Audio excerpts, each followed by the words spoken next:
The opinions and views expressed in the following program are those of the speakers and the host, and do not necessarily reflect those of Yoakley Scott Corporation and Your Sports Network.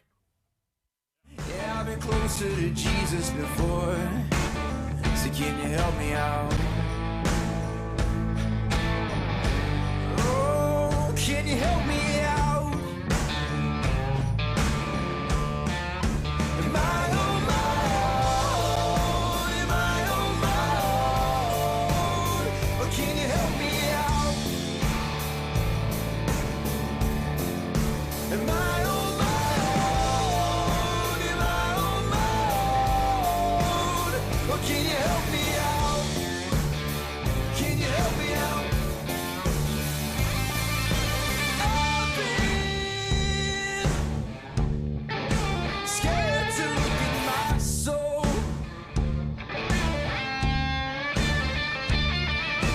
I've been afraid I would follow alone. Yeah, afraid of the things I've been told. Welcome into a Monday edition of Running Point, presented by Greenwood Chevrolet on Mahoning Avenue in Austintown. Ron Potesta with you, and coming in via a almost in an accident. Thankfully, you're okay. Yeah, I wasn't in an accident, but You passed by an passed accident. by one. So, Yeah. Well, thankfully, you guys weren't in that accident. well, yeah. And hopefully everyone is okay in the accident that you guys went by. So, I was kind of getting a little worried. It was like it's 11:50. I was like, is Anthony coming today? And Matt Seidel, he's texted you and he's like, oh yeah, he's coming. He's running late because you guys had an accident. I'm like, oh, all right. So hopefully everything is good. I would never leave you without letting you know, Ron. Well, I appreciate that. I appreciate that. What a weekend for sports, and I was in contact early last night with Brian Tolnar from Mill Creek, and we both came to the same conclusion that John Rahm was the direct recipient of good karma. You and I talked about this on Wednesday. When we were out at the golf course, and by the way, we'll be back out on Wednesday for the junior tournament going on at Mill Creek. We talked about how John Rahm handled his pre-U.S. Open press conference brilliantly. Didn't have a axe to grind with the PGA Tour about the incident in Dublin. Didn't have anything bad to say about anyone, and I am convinced, because he handled his press conference so incredibly well on Wednesday, I'm convinced the golf god, Small G, gave him a reward this past weekend with the U.S. Open Championship.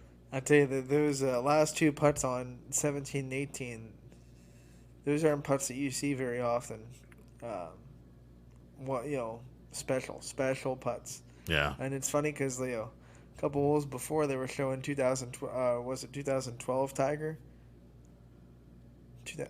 The big Tiger putt on 18. He was 17 feet away or whatever, and he made the nice putt to win it, and he gets all excited. So it was like history was aligning, because John Rahm did almost the same thing, made a really big putt on 18 to take a lead, and then he had to go in the clubhouse and kind of sweating out for a little bit to make sure that no one was going to catch him, because there's still a couple golfers out. Especially Louis Oosthuizen, who has been the jilted bride about 9 times now. He finished in second place yet again. But, John Rahm was playing even par in the back 9 until the clutch back-to-back birdies in 17 and 18. And the Spaniard, he earned it. He earned every bit of it. Congratulations to him. He finally wins a major, gets the U.S. Open, and just an outstanding performance all 4 days. And we saw a couple of guys that came into Sunday in pretty good position, maybe got off to a pretty good start, but then that course is just so brutal, it tail spins really quick. Justin Thomas got off to a good start on Sunday. Sure. I think he got to 2 under, and he started on even. And then all of a sudden, the wheels came off really quick for Justin. Yeah, and congratulations to one person, who wound up getting a perfect score in the United States Open. I don't know who this person was, but Wasn't they you. wound up. But yeah, it wasn't me. But they wound up winning $100,000. They got the perfect score, and I was thinking to myself, all right, Oosthuizen is a shot back, and he's going to 17, a shot back, and I'm like, oh God, if I'm this guy, I'm petrified, because if Oosthuizen birdie, he steals the victory. Right. You don't get the $100,000, and life is pretty crappy. Despite what John Rahm did, it's really hard to birdie 17 and 18 because those two holes are, I think, to use a Bryan quote, those two holes are sadistic. Yeah, well, it turned out that 6 under was the winning score, and congratulations to John Rahm. He gets the victory. And like I said, I think that he was rewarded by the golf gods, small G, for doing what he did on Wednesday. Just a perfect press conference. He didn't say anything bad to anyone. He did not burn any bridges. I just thought it was a great weekend for John Rahm. To move off of the universal karma, but also that press conference proved that he was in the right mindset. He wasn't caught up on what happened at the Memorial. He was ready to just go after the U.S. Open. I think that helped him too, because he could have been hanging on mentally to all that went wrong in the Memorial and all. Man, I had a 5-stroke lead and I lost it, and that wouldn't have helped him if you're not mentally focused in the U.S. Open. We saw what can happen to people when they're not mentally focused. We saw what happened to Bryson DeChambeau. Yeah. He completely lost any sense of focus and ability in that back nine, because he was in position on Sunday too. I think he came in Sunday 3 under. Yeah, DeChambeau and Kokrak are very similar in that if they're out of a tournament, you will see their score go south in a hurry. I was disappointed in the fact that Jason, he was 1 under he was 2 over. I'm sorry, 2 over at the end of the first round, where he was 1 under until late in the first round, and then the second round. Once he got to a certain point where you knew he wasn't going to make the cuts, the number just got bigger and bigger and bigger. And I don't want to say it was a quitting. I think it was more or less, I have to get back into this and try to get into this. So the guy that can hit a ball a mile tried to eagle every par 4, tried to double eagle every par 5, and it just came back in spades to ruin him. When you get into that situation where you have to do something special just to make the cut, you might as well just go for broke, right? I mean, what's the point? What's the difference in you finishing 7 over? Yeah, exactly. And 10 over? I mean, you're not going to get any money anyway, so you might as well just do it. Just go, just do it. Just do it. And I think that's what he was trying to do. I mean, it's you're needing 4 shots in the next final 3 holes. You need to gain 4 strokes. You're going to want to go after the stick immediately. It was funny because DeChambeau, the one bogey kind of took him out of his game. He finished the front 9. I think he was like 1 under on the day. Yeah. And he was 4 under overall. And he was there. Right in the thick of it. And he had 1 bogey, I believe, on 11. And that started and it was just like, and then all of a sudden it was like 7, 8, 7. Yeah. You're looking at that going, what just happened here? Did you see the shot that Phil, he was like behind the trees, and then he hit the shot, and it went behind the scoreboard, the leaderboard.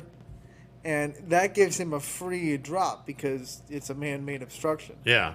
So we were all joking, well, that was just his strategy. He's behind the trees. He can't get a good shot from there anyway. I'm just going to hit this behind a man-made obstruction and get a free drop and there you go. Slot. Yeah, why not? Absolutely. I didn't see most, if not all, of the U.S. Open because I was enthralled with the Scrappers battle with West Virginia that turned into 1 win, 1 loss, 1 tie. Which is the first tie that the Scrappers have played. And there were a lot of confused people sitting in the seats. They didn't know what... Yeah, they had no idea of the rules. And once again, it's just straight up 9 time, no extras at all, right? Yeah, there were some people that were still sitting in their chairs and you saw both teams start walking off the field, and people were looking around going, what am I seeing here? And that's when the public address announcer, Richie Giuliano, had to make the announcement, hey, this is a 9-inning tie. There were people that were booing. And I was like, hey, you guys clearly don't understand the new rules in the MLB Draft League. I get why people are like that. That's stupid. I came here to see someone win. This isn't a soccer match. Well, yeah, it's. But I think it's one of those things that you're not used to in baseball. No, absolutely not. And you have to just do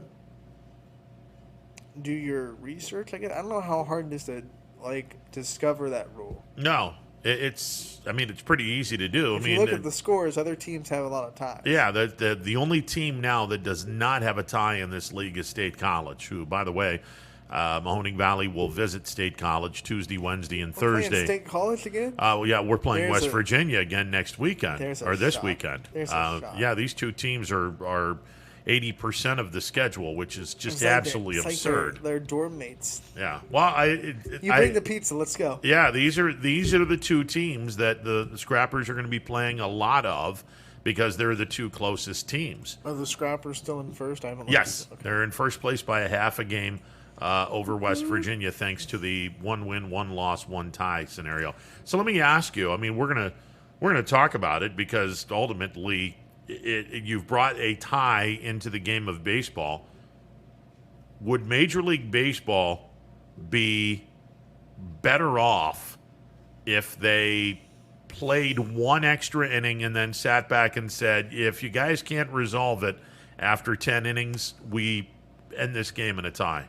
No, I think that's why they put the runner on second, because they want to avoid games going more than. So I think, they've kind of nixed that problem. I don't think they have any problems in games going 11 or 12 innings, but they didn't want games to go 13, 14, 15 anymore. So they're like, let's just...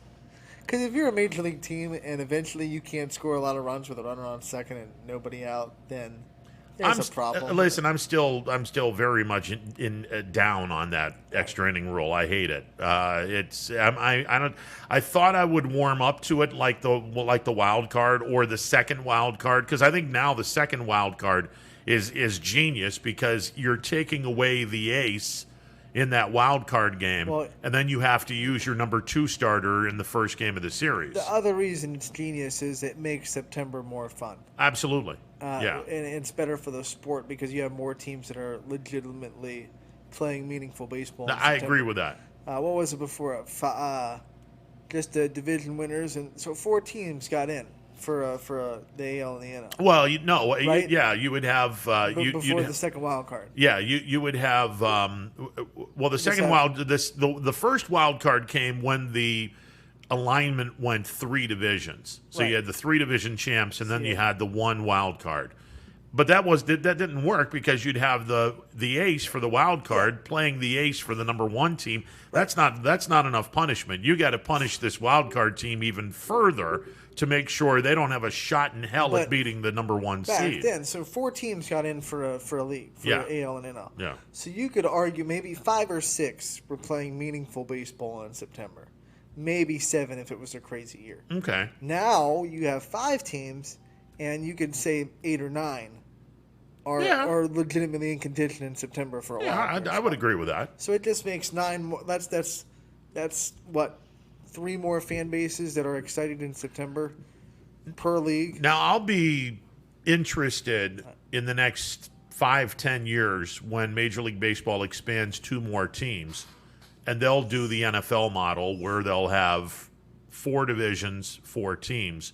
I'll be very curious to see how they do this, because for me, at that point now, it's you win your division or you don't go into the playoffs. That's how it should be. No, they'll still have wild cards. But I know that they'll have wild cards because you got to have the money.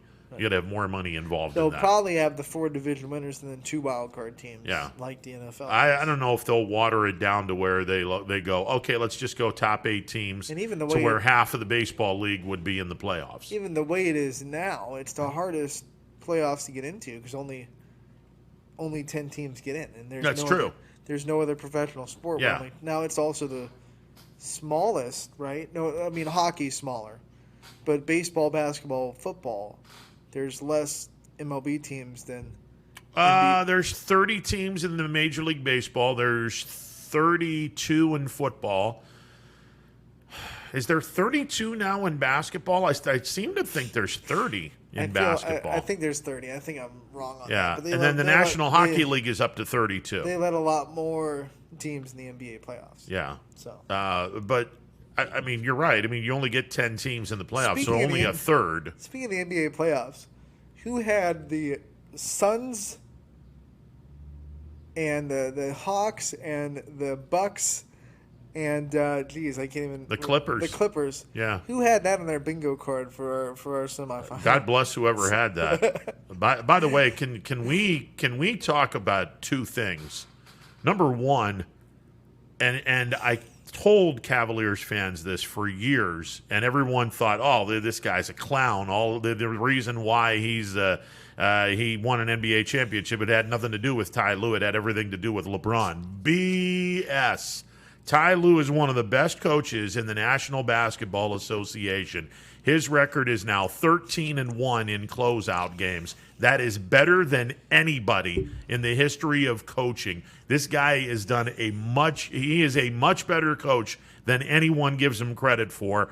And even though they're down 1-0 to Phoenix, they're going to beat the Suns and they're going to go into the NBA Finals without Kawhi Leonard. Side note, coaching isn't too important in the NBA, in my opinion. Well, I mean, it is. It still is. I feel like we've gone over that. I feel like there are 3 leagues, and they all have different ways that coaching is looked at. Like, you look at the NFL, coaches are more dominantly important, and I feel like it's a coaches league, and then players play for I think the MLB is more of a general manager's league. Who you put in your system. Yeah, but you still got to have a manager that's somewhat I get decent. that, but you're not going to go anywhere if you don't build a whole. No, agreed. Especially if you're a small market, you got to have everything. That's all on the GM. Yeah, and I feel like the NBA is more the players' league. You still got to have a decent coach. But you do, but not as much as you need a coach in the NFL. I mean, if you had a decent coach in Philadelphia, they would be in the Eastern Conference Finals right now. But yes or no, it's not as important as it is in football. Well, it's more players than the coach. I think you still have to have the coach to tell the kids, hey, yeah, I'm still running this show. Because how many times have we seen a really talented team go far with a average coach? Back in Cleveland, maybe Ty Lue got a lot better, but there were a lot of times when Ty Lue wasn't really a factor in Cleveland. Like, it was pretty much LeBron was. Well, he wasn't a factor because everyone wanted to talk about LeBron James. Right. What people don't know is Ty Lue is the only coach in Cleveland that actually stood up to LeBron, told him to shut the F up and play basketball. People don't know that. Ty Lue was a really hard coach on LeBron James. People don't realize how hard of a coach that Ty Lue really was on LeBron. He got no credit in Cleveland, which bothered the hell out of me. Without Ty Lue, that team does not win the 2016 NBA championship. They sure as hell don't sniff Golden State down 3-1. Ty Lue had a lot to do with that 3-1 come from behind victory. Although, again, without Draymond Green in Game 5 and who was it? The big guy from Australia that was out for the rest of the series. Bogut was out for the rest of the series in Golden State. But Ty Lue had an awful lot to do with Cleveland's championship, and it just bothers me when people don't give him the credit. But to your point, look at the New Jersey Nets. You have Kevin Garnett, you have James Harden, you have Kyrie Irving. Now, obviously, Irving didn't play the final 2 games because he was dealing with a significant ankle injury. Harden was nowhere to be found until Game 6, and he wasn't very good in Game 6. Game 7, he was better. It was the KD show. But the New Jersey Nets, not exactly a well-coached team, no disrespect to Steve Nash. he was in over his head all year long. Well, with those, that's the point. Like with those players, you don't really have to have a good coach. Well, yeah, Like but if Kyrie I mean, Irving wasn't hurt, I don't know. I then, mean, you I know, I would think that they would have beaten and Milwaukee. all those other years that the Cavs went to the finals without Ty Lue, True. their coach was average. Well, I mean, David Blatt was. Average. I best. guess, yeah. So- but Ty was there for the final 3 years of that run. So I just feel like the players are more important in the NBA. The coaches are most important in the NFL, and the GMs are most important in baseball. yeah, I mean, And they all have their importance. Like I'm not Yeah. saying that the coaches aren't important at all in the NBA. to it. But there are some teams that I feel like those players could just run out and just do what they're doing without a coach on the floor. Yeah, but they won't win a championship. I mean, it's you got to at least have somebody. Sometimes I watch the NBA game and I'm like, what's the coach actually doing? Because you're not running plays. They're just ISOing, lay out the wazoo, and it's just talent taking over is what it is. Yeah, but I mean, But that's the way the NBA is structured as well. Yeah, I mean, you do have to have a coach. I mean, I hate to break it to Bulls fans. Sorry, Michael, behind me. The Chicago Bulls don't win championships without Phil Jackson. You think they don't win any? Or do you think They still win. six? They win one, if at best. And the only reason why they won championships was because Phil Jackson came on board, and against Michael's wishes, they put the triangle offense in, and they had more than enough talent because you had Pippen, you had Michael, and when Rodman wasn't there, you had Ho Grant when to form the other part of the triangle. When Rodman was there, he got the other part of the triangle. Without Phil Jackson, that team doesn't win 6 championships. They might win 1. I mean, it's no secret. Before Phil Jackson came around, Michael Jordan's teams were eliminated not once, not twice, 3 times in the first round. Against who, though? Well, yeah, against some really good Boston teams. But, again, they were eliminated in the first round 3 different times. So Do you think Coach Jackson could have done anything to not I let them think get beat by Boston? I think that they wouldn't have been eliminated in 3 years. I think that it would maybe 2 of those. But again, coaching it's not as.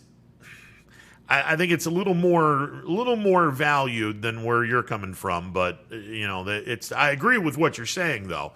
It's a player-based league, whereas in football, coaching is a an absolutely huge part of the game itself. In baseball, I still think the manager is you need that manager to have a championship program, but the general manager's job, not just running the major league team, especially the minor league team. You have to have a great farm director, and you got to have a ridiculously talented GM. To have that aspect, especially if you're a small market team. Like the Royals don't win a World Series if Dayton Moore isn't their GM. Well, I agree with that. Forget about like Ned Yost is a good manager, but they never win a World Series if Dayton Moore doesn't put Moustakas, Hosmer, and then make the trades when he needed to make them and put the Cueto on that team. Agreed. But he also needed a really good manager, Right. and Ned Yost managed his ass off that entire postseason, and he earned a World Series title. He made all the right moves, and you got to have a little bit of luck involved when you're in the playoffs in baseball. And Kansas City had that, and that's that's why they won the 2015 World Series. And I've asked a number of times. I've asked this, and you've experienced it. So you're in the middle of 2015. You won a World Series. 2014, the Royals should have repeated had it not been for Madison Bumgarner's ridiculous effort in Game 7. But since 2016, the Royals have significantly gone downhill. And I've often asked this question, even when I was on terrestrial radio, would you rather have a World Series championship followed by 9 years of rebuilding / mediocrity, or 10 years of we're there, but there's no guarantees of a World Series title? Much like what Atlanta did in the 90s, what Cleveland did in the early 90s to 2000, 2001. I think you do whatever it takes to win a championship, and I think one of the reasons why the Royals went down for as long as they've been down after they won is they took too long to get sever their ties with the players that got them there. I mean, they had a chance to trade Hosmer and Moustakas and the guys that you knew they weren't going to keep. I believe in 2017 was when they were, but they were iffy at the AllStar break. Yeah, like it was like we might be able to compete. Yeah, and we just kind of held on to that hope. Yeah. And we lost a lot of leverage with those players. Well, and I also think one of the reasons why... And then we didn't get anything back for Eric Hosmer because he was a free agent. Yeah, one of the reasons why the Royals held on, if everyone remembers, the Indians were not a good baseball team until they started that 22-game ridiculous winning streak that jacked their record up to when they finished the season at 102-60. I want to say they were hovering around 500. And I think during that streak, the Royals matched them for like 10 games. Yeah. Like they both had a 10-game winning streak. Yeah. So, Yeah. So I think that they hedged their bets thinking that, all right, the Indians aren't playing really good baseball, or at least they're not running away with this. Let's hang on to everyone. And then the Indians went on that 22-game winning streak, and it kind of...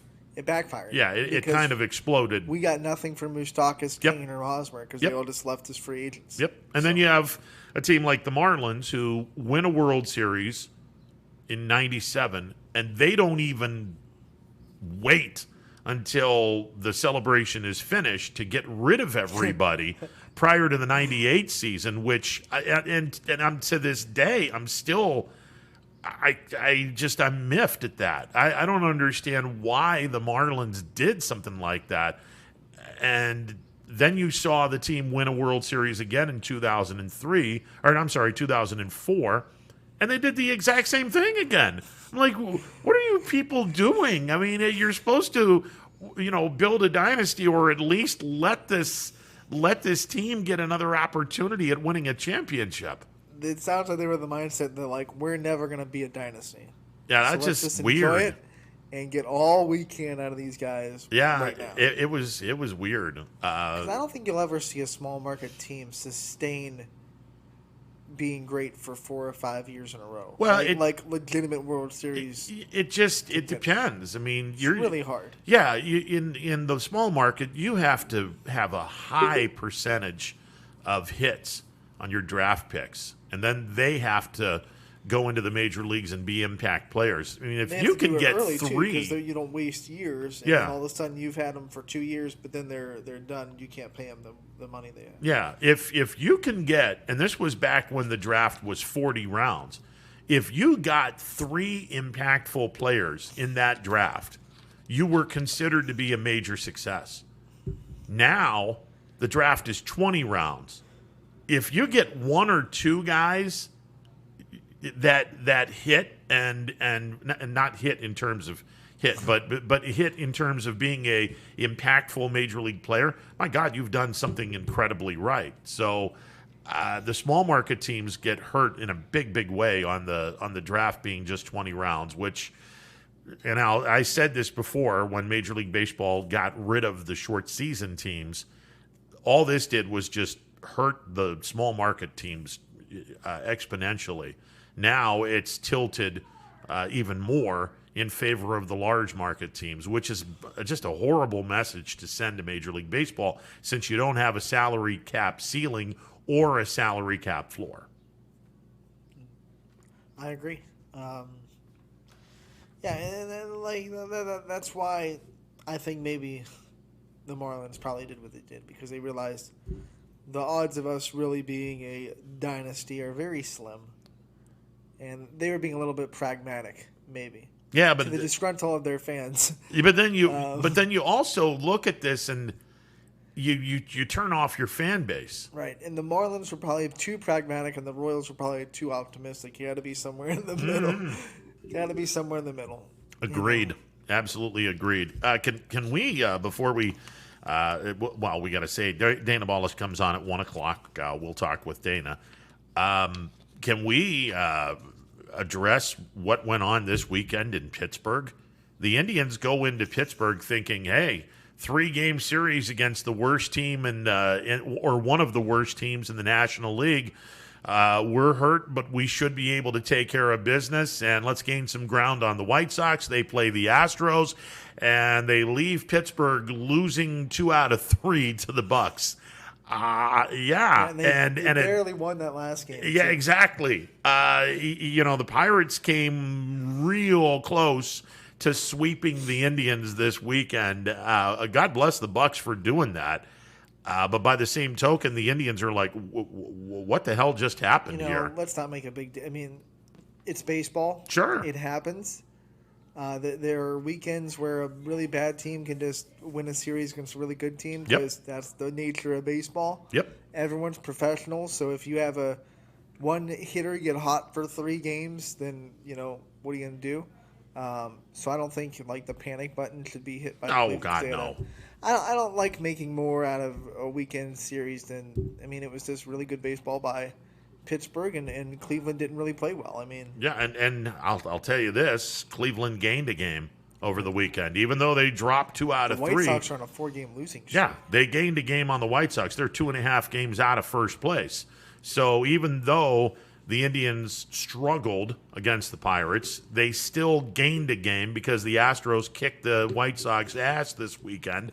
So they're only 2.5 games out of first place. So, okay, you dropped 2 out of 3. You gain a game in the standings. Get over it. Now go on to Chicago and play the Cubs for 2 games. When you look back at the end of the season, and maybe you're 2 games back or whatever, you're going to be thinking, we shouldn't have lost at 11-10.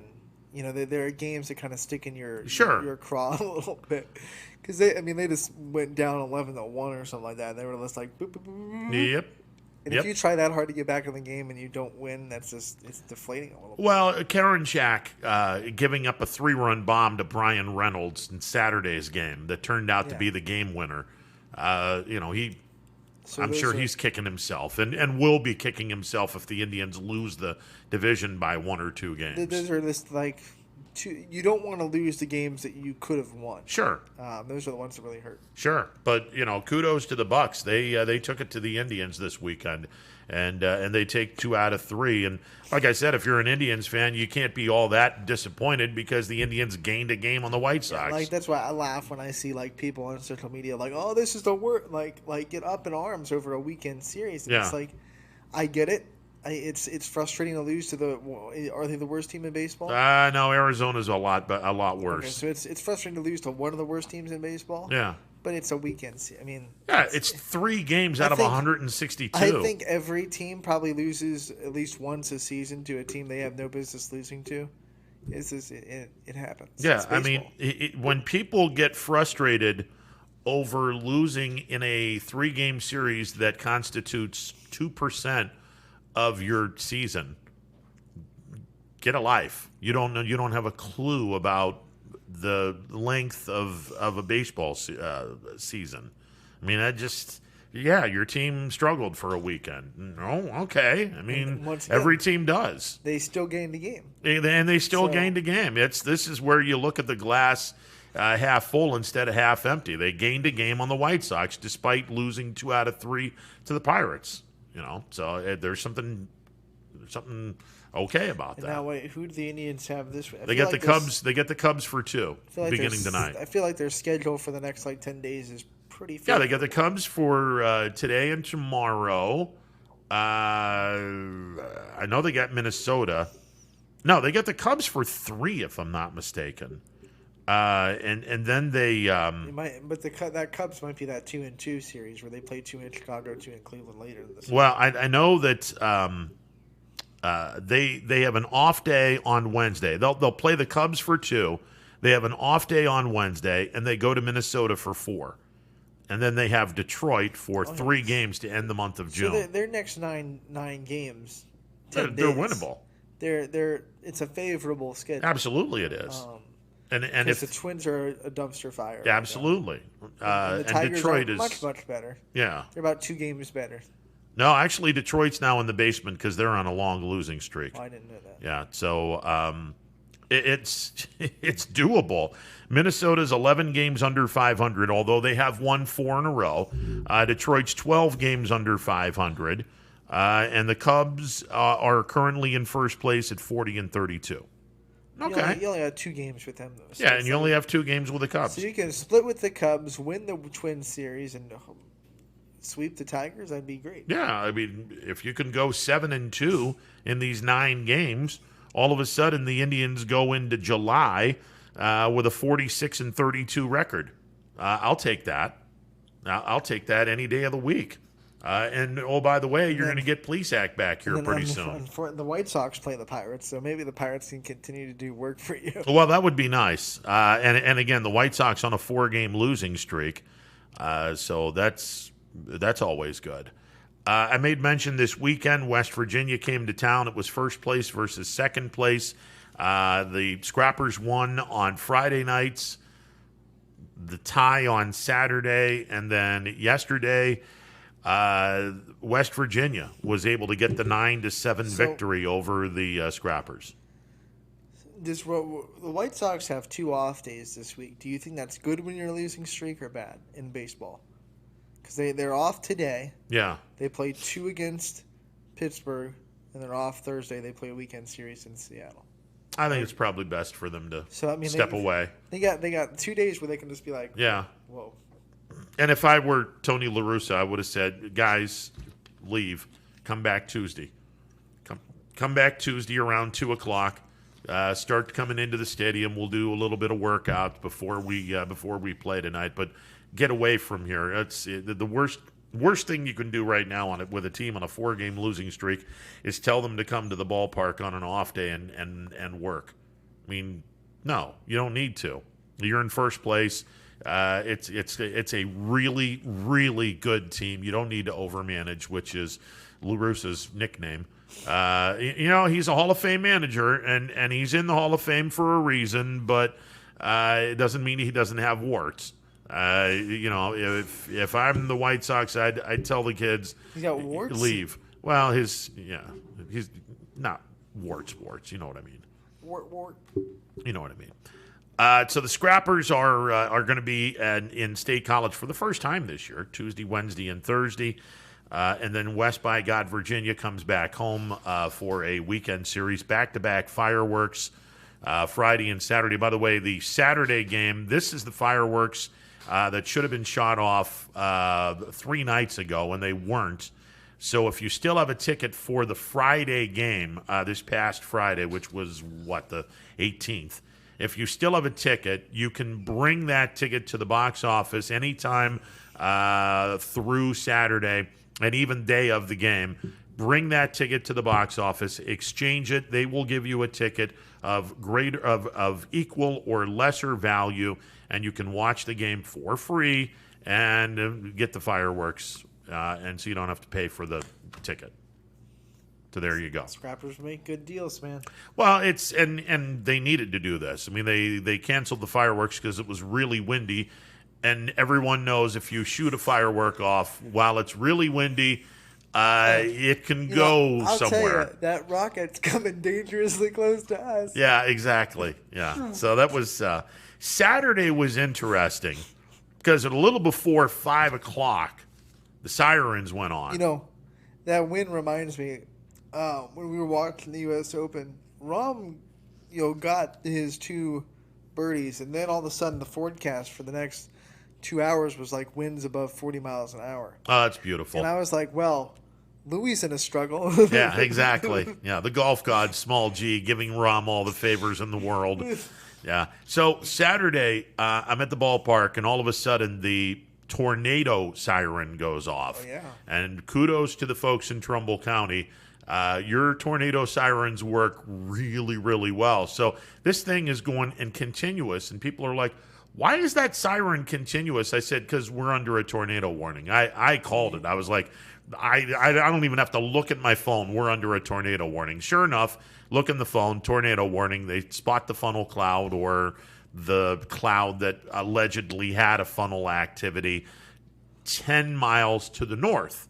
And you can see beyond the fence at Eastwood just some angry, angry clouds. And you're like, okay, well, that's to the north. We're going to be able to play on Saturday. And the crowd's kind of like, starting to come in. The sirens finally stopped because the tornado warning had expired at 5:45, but it was 45 minutes of an air raid sound, and I'm like, oh, all right, well, you guys, your sirens work. And then everyone comes into the ballpark, and all of a sudden, everything just went right by, and it turned out to be a great night for baseball. Yeah, unlike Sunday. Yesterday was more of the same, but this time the wind kind of changed, and we got hit with some rain, but never had a delay. I think the umpires enjoyed the significant rain that came down for about 5 minutes. You had good baseball on Sunday. Did you see the way that the Bob Scene Memorial Tournament ended? Well, I heard that there was with the Astro Falcons walking off. I heard there was weather, and I didn't realize that they had finished this. So a walk-off blast by Tim Quinn gave the Astro Falcons the win. Nice. And once again, Ty Bartell gets the big game call, and he rocks it out of the world for YSN. Nice. He's like a good game magnet, I swear. Well, there you go. But yeah. There you go. Walk-off home run. Who did they play? It's hard to see the scoreboard. And congratulations to Astros for doing that. Astro Falcons winning the Bob Scene Memorial, which is kind of makes sense because, well, Bob Scene was the Astro Falcons, so it kind of makes sense that they would win this thing. I can't tell what the name on that scoreboard, but there was 3-3 in the seventh, bottom of the seventh, and Mr. Quinn, not our Mr. Quinn, last name Quinn. Yeah, no relation. Steps to the plate and just rockets a blast to left field into the trees. Nice. And it's hard to hit a home run in Scene Park because that's a deep field. Well, it's hard to hit a home run, period, because, kids using wooden bats, that's normally not a recipe for home runs because you're not using aluminum, and aluminum bats go a little further than wooden bats, so it's or aluminium for our UK listeners. Aluminium. Very nice, very nice. So good to see that the Astro Falcons win the Bob Scene Memorial, and they're 20-2 on the summer. Not bad, not too shabby, not too shabby. Yeah, because I had looked and saw that the Bob Scene Memorial / Midwest Challenge Championship game had been canceled, and that was on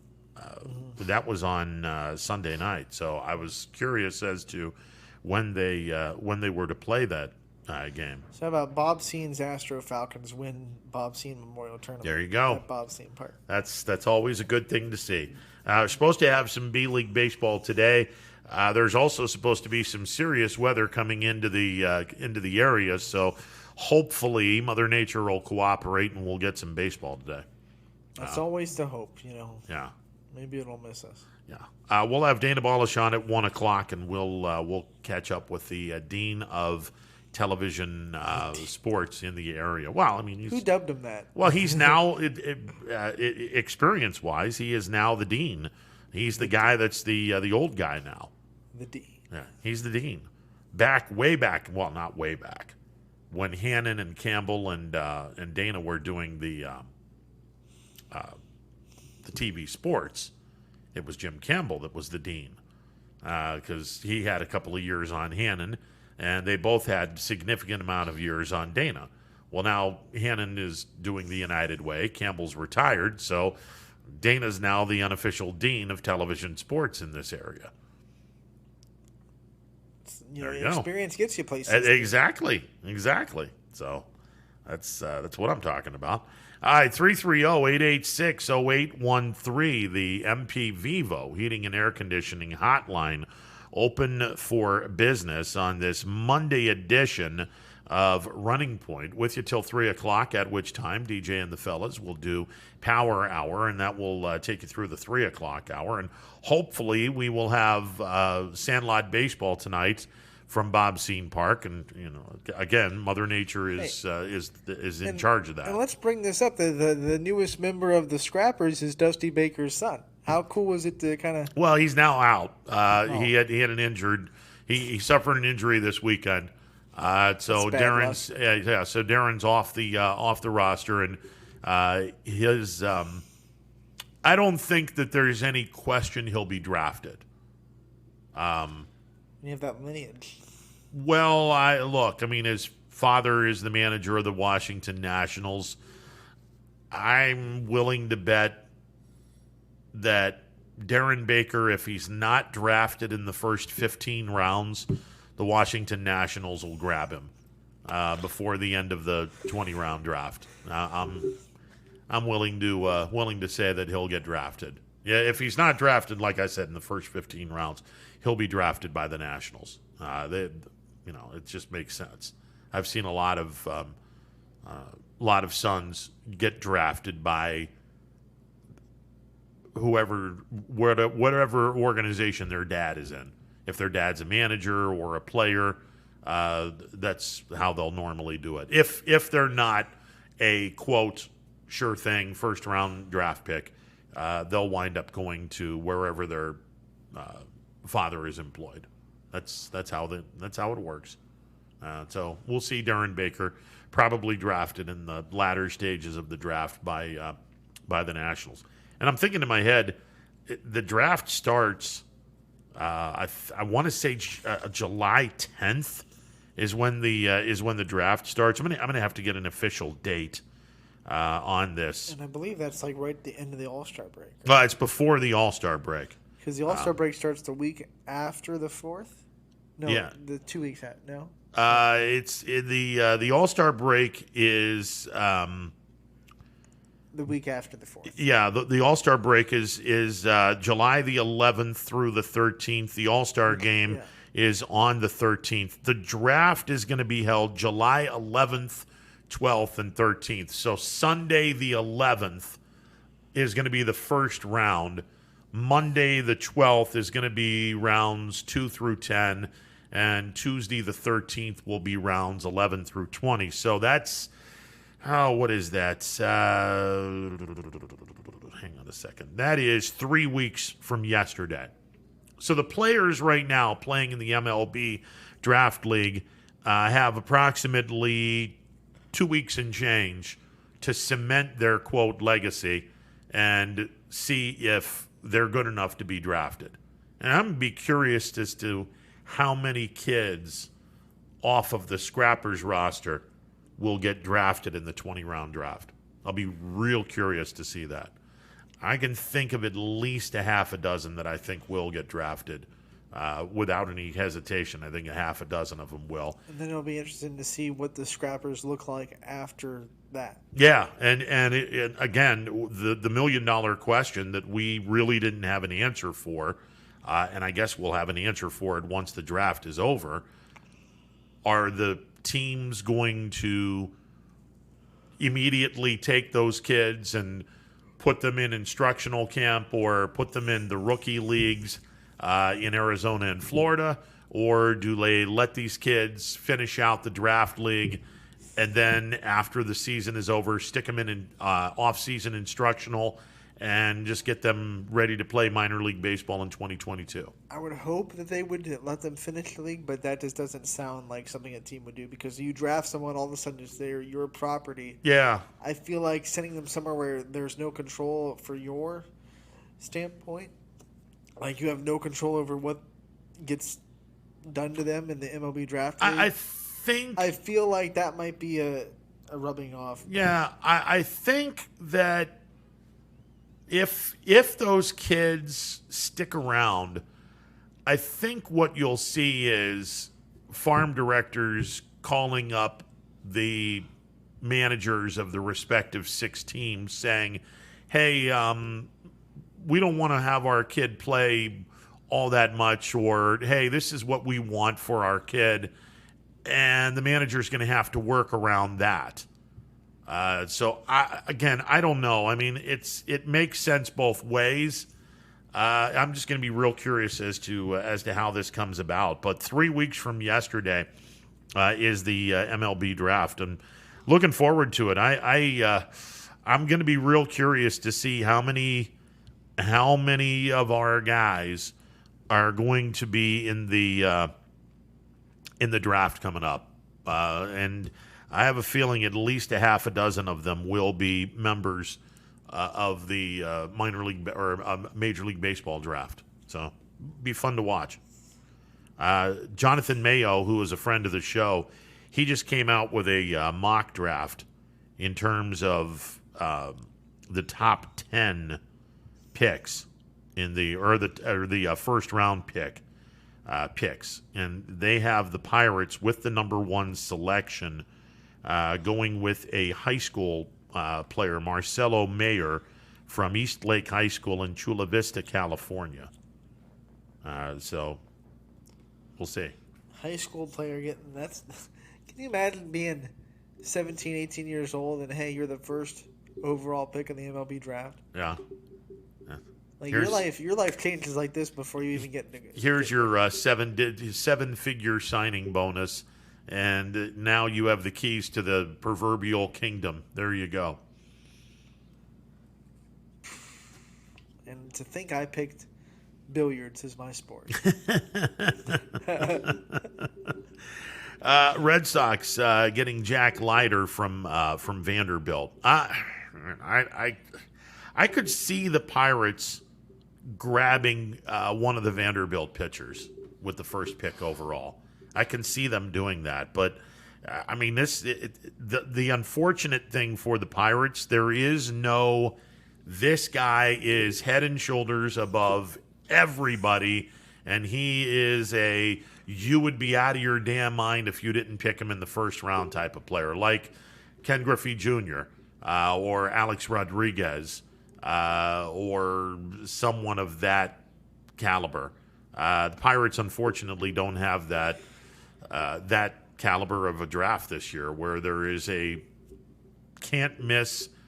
You would be nuts not to pick this guy first type of player.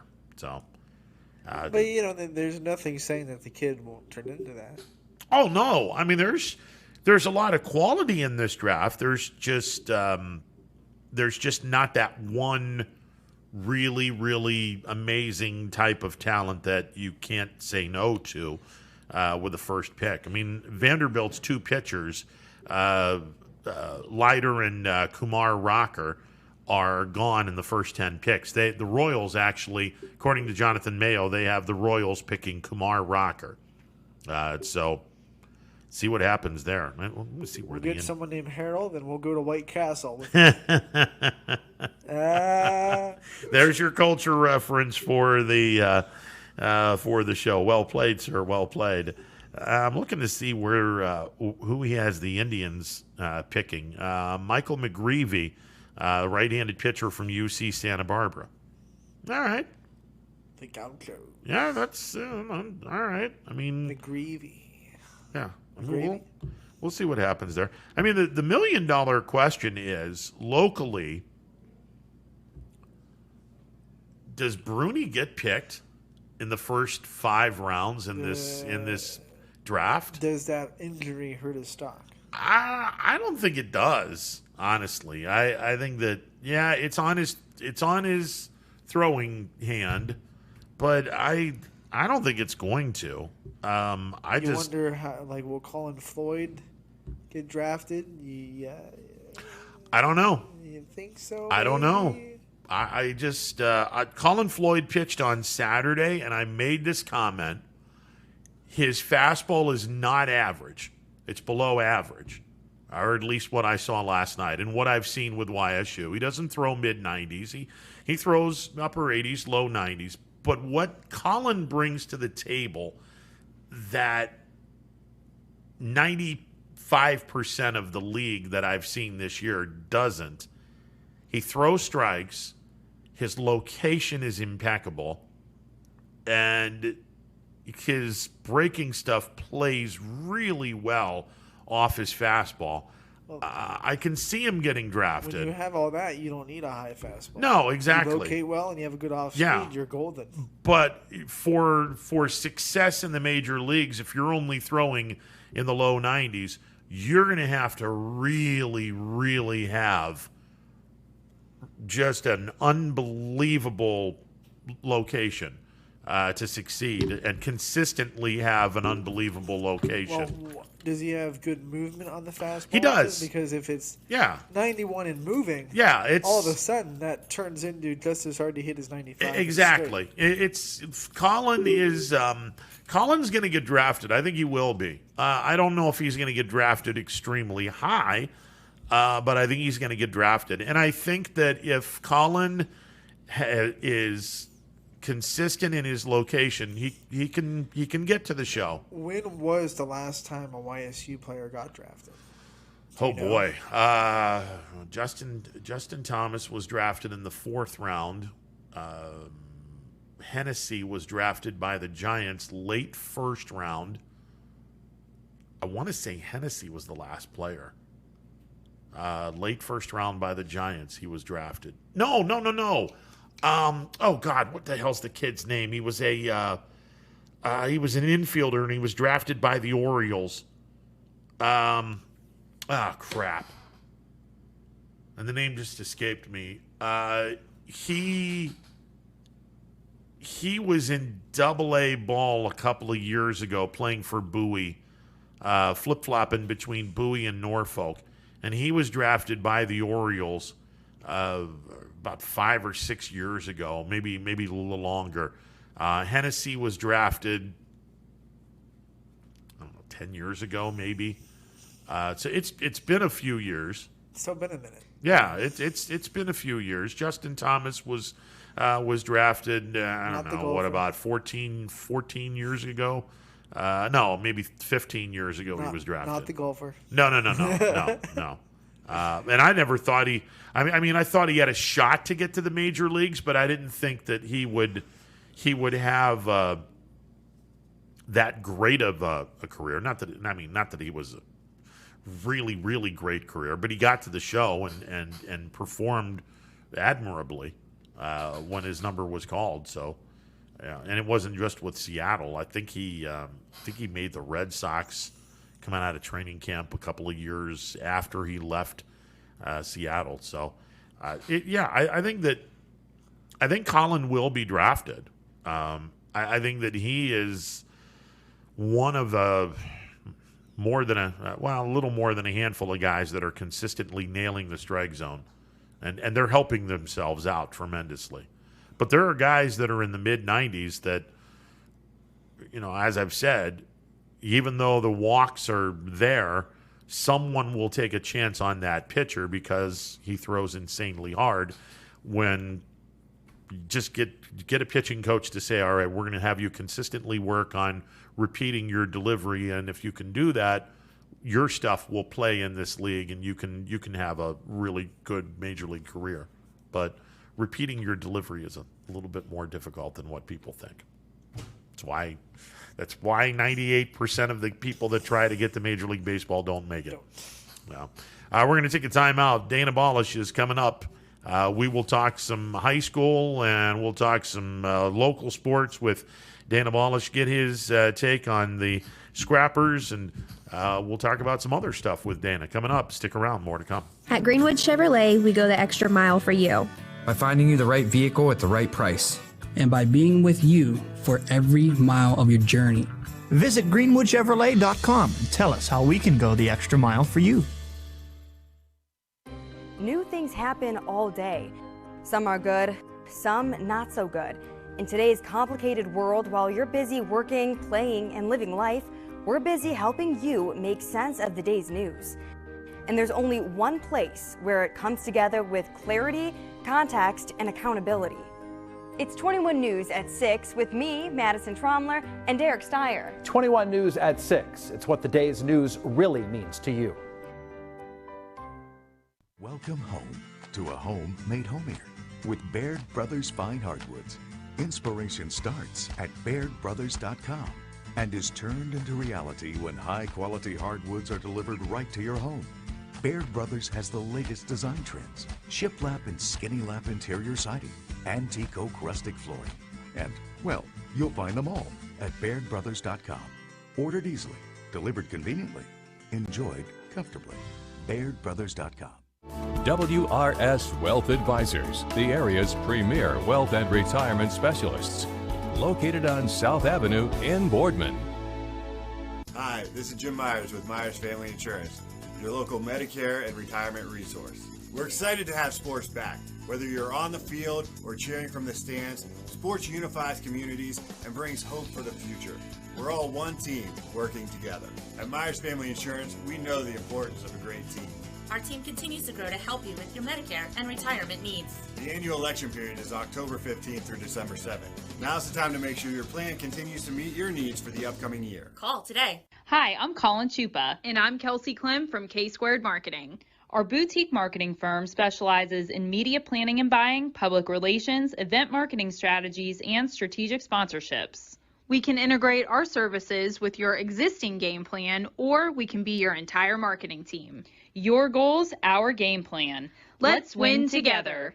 Call K-Squared Marketing at 330-623-2730 or visit ksquared.marketing to learn more. Every customer has a story, and at Greenwood Chevrolet, we are committed to making sure it ends with you in the right vehicle. I get to be part of somebody's adventure, whether it's buying a car for the first time, helping them get approved, or finding the perfect car for their budget.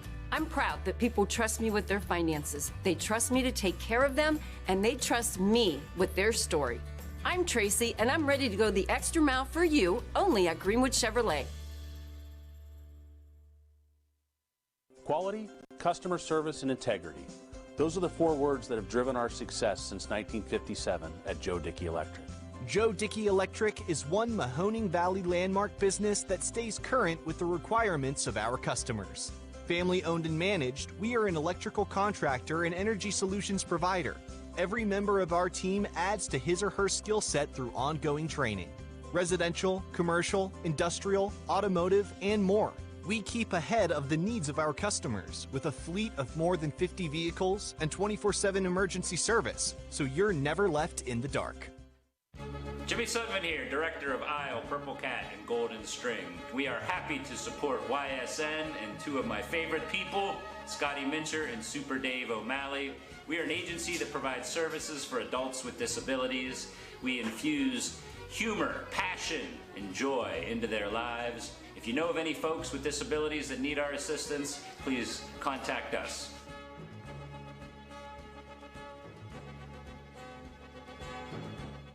Your teams work hard and give it all they've got. Well, so does ours, because 21 Sports and YSN give you extra effort when covering local sports. 21 Sports and YSN, winning coverage of our Valley's teams.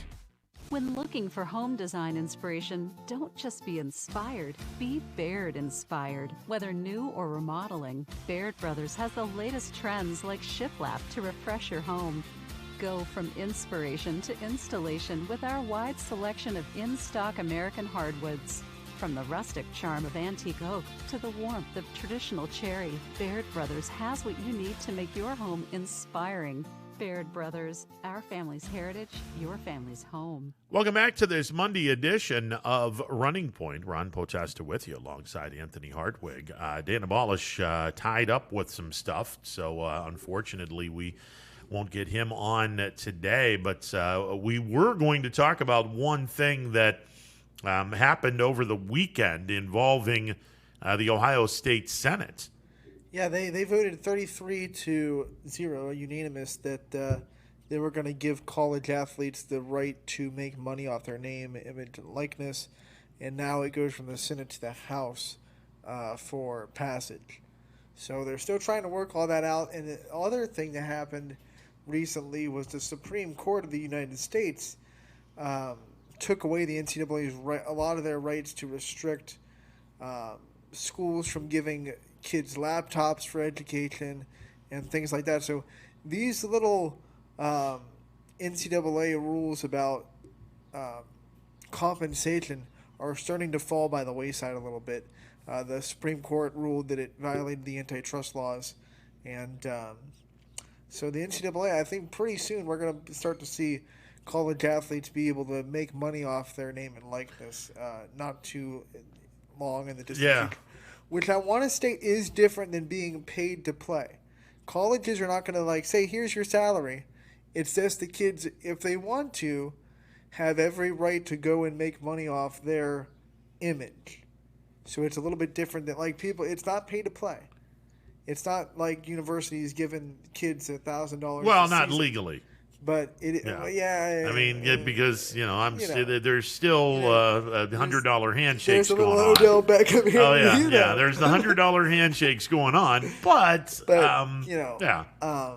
now let me ask you, if it gets to the point where everyone is starting to make some money off of their likeness, when are the colleges going to get together and do a little colluding where they sit back and go, well, since these people are making so much money for their likeness, they don't have to have a free ride to go to college anymore.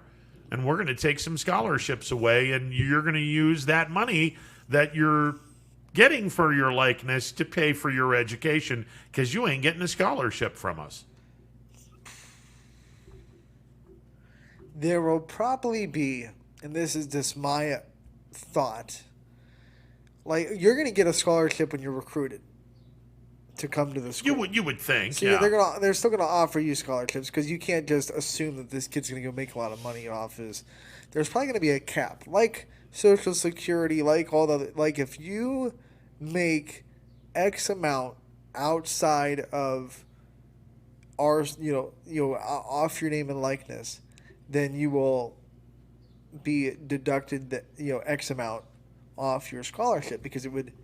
Why are we giving you $50,000 to go to school when you're making $100,000 on your Nike advertisement? Well, and here's, you know what I'm saying. So there will probably be like this cap that says, if you range over this amount, then we're not going to pay you this amount. And here's a valuable lesson for all you kids out there: if you're making money, it's partially going to go to Uncle Sam, and partially going to go if the universities decide, hey, we're kind of losing money now. Some of that money will go partially to the school. I can see. Here's another. The schools are going to take advantage of this because of course they are. You're going to see every bookstore have jerseys of the kids' names because now they can do that. Yep. So now, like for example, if Trevor Lawrence still played at Clemson, their bookstore would be full of 16 Trevor Lawrence jerseys instead of the generic 16 with no name on the back. Yeah, exactly. And those would they'd be able to ask a little bit more because it's a name on the jersey. Yeah. And they're going to make a lot of money. Well, off here's of the other selling thing. kids merchandise because now they can make that money off of their name. Well, here's the other thing. Now that this is going to be out there, or at least you think it's going to be out there, how many colleges are now going to go with, everyone who has a jersey, the name will now be on the back.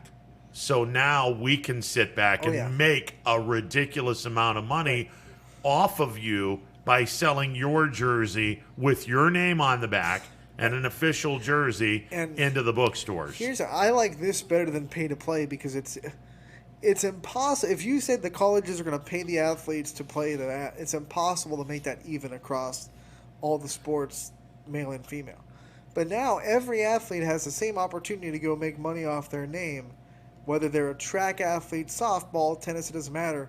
Go find people that are going to pay you to be on their poster or whatever, or their shoe deal. Like every sport has their own little niche. If you're a softball player, you can go get a sponsorship from Easton or get a sponsorship from Wilson or Rawlings or whatever. So I don't think there's going to be a disparity on what players can or are able to make based on what sport they play. Like there would be if they were actually paying the players. Yeah, now, is Title IX going to, by the letter of the law, say, well, we have to have equal? So if someone's making this amount, my female compadres have to make this amount. I don't think so because this is going to be the players can go do whatever they want, but we're not establishing it as a university. Like, we're not involved in paying these players. Yeah. So because everyone has the equal opportunity to go out and make money off their likeness, I think that squares away Title IX because everyone has that equal opportunity. If that Paige Beckers from UConn wants to go get a shoe deal from Nike because she's the best women's basketball player in the country and she's a sophomore, she has every right to do that, just like her male counterpart at UConn does too. And Title IX won't force Nike to pay her just as much as they pay the guy.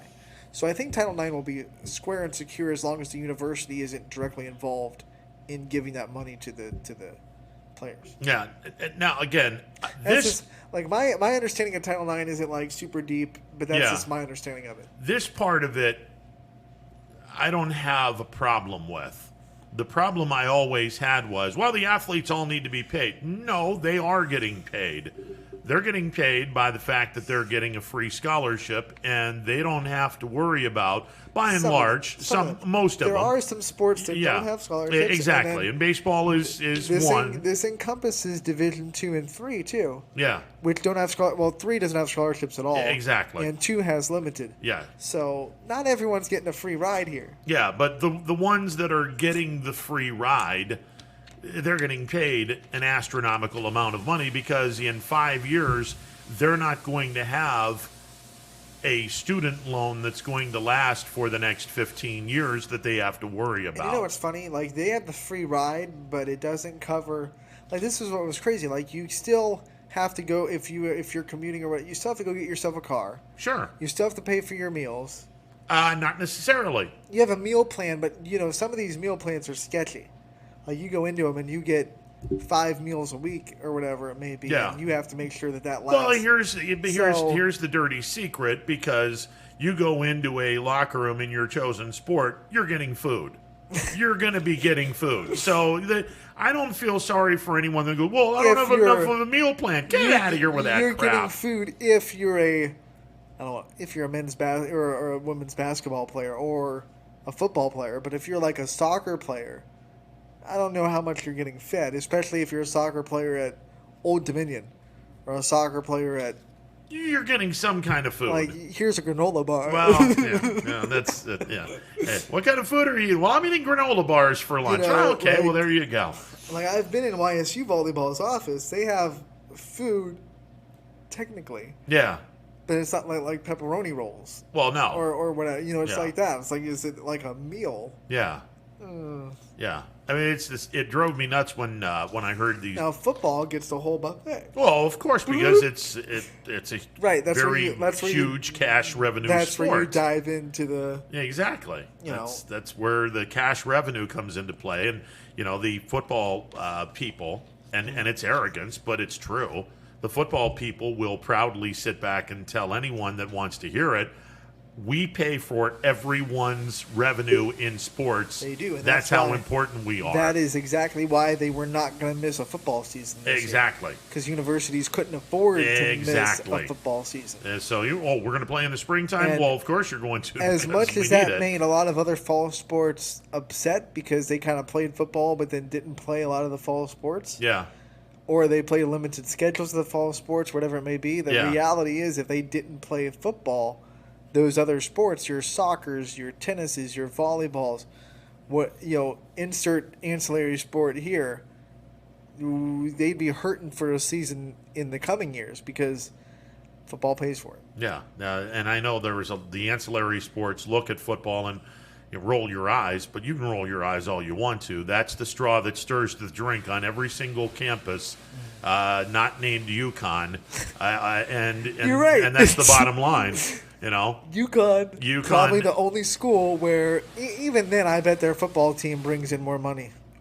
I would beg to differ. I would want to look in their revenue because, their women's basketball team sells out pretty substantially. Yeah, but I still wonder because it's alien to me to think of a women's sport making more money. I would venture to say that women's basketball makes more money than football at UConn. I would venture to say that. And there was a time as big as UConn's in the American? Yes. So they get the TV deal just because they're in the American. Yeah. So does that you might have hit the wild card in all of that. Yeah.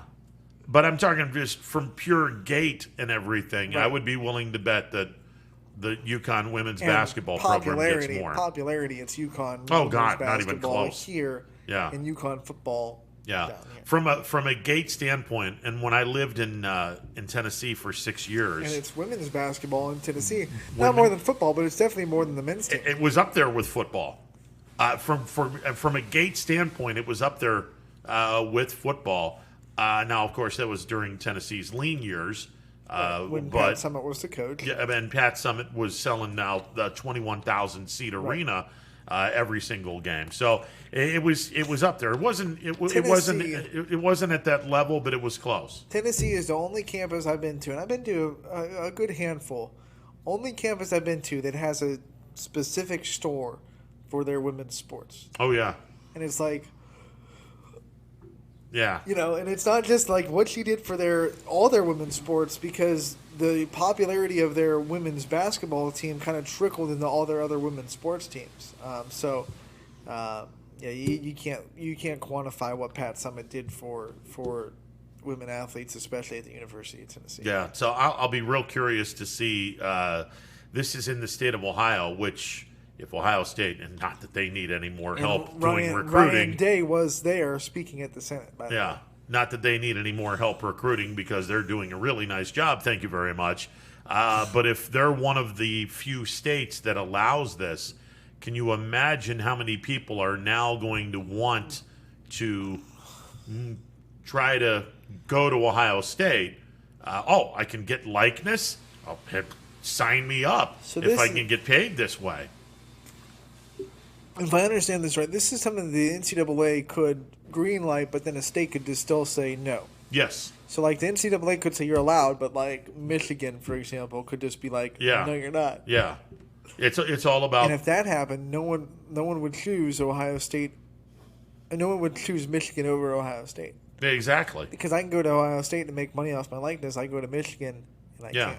Yeah, I can go to Michigan and suck in football, or I can go to Ohio State and actually get money off my likeness and still have the $100 handshakes from the booster club. You know what's funny? Even though Michigan's terrible, if this comes true in the state of Michigan, that's still a very lucrative spot to be in.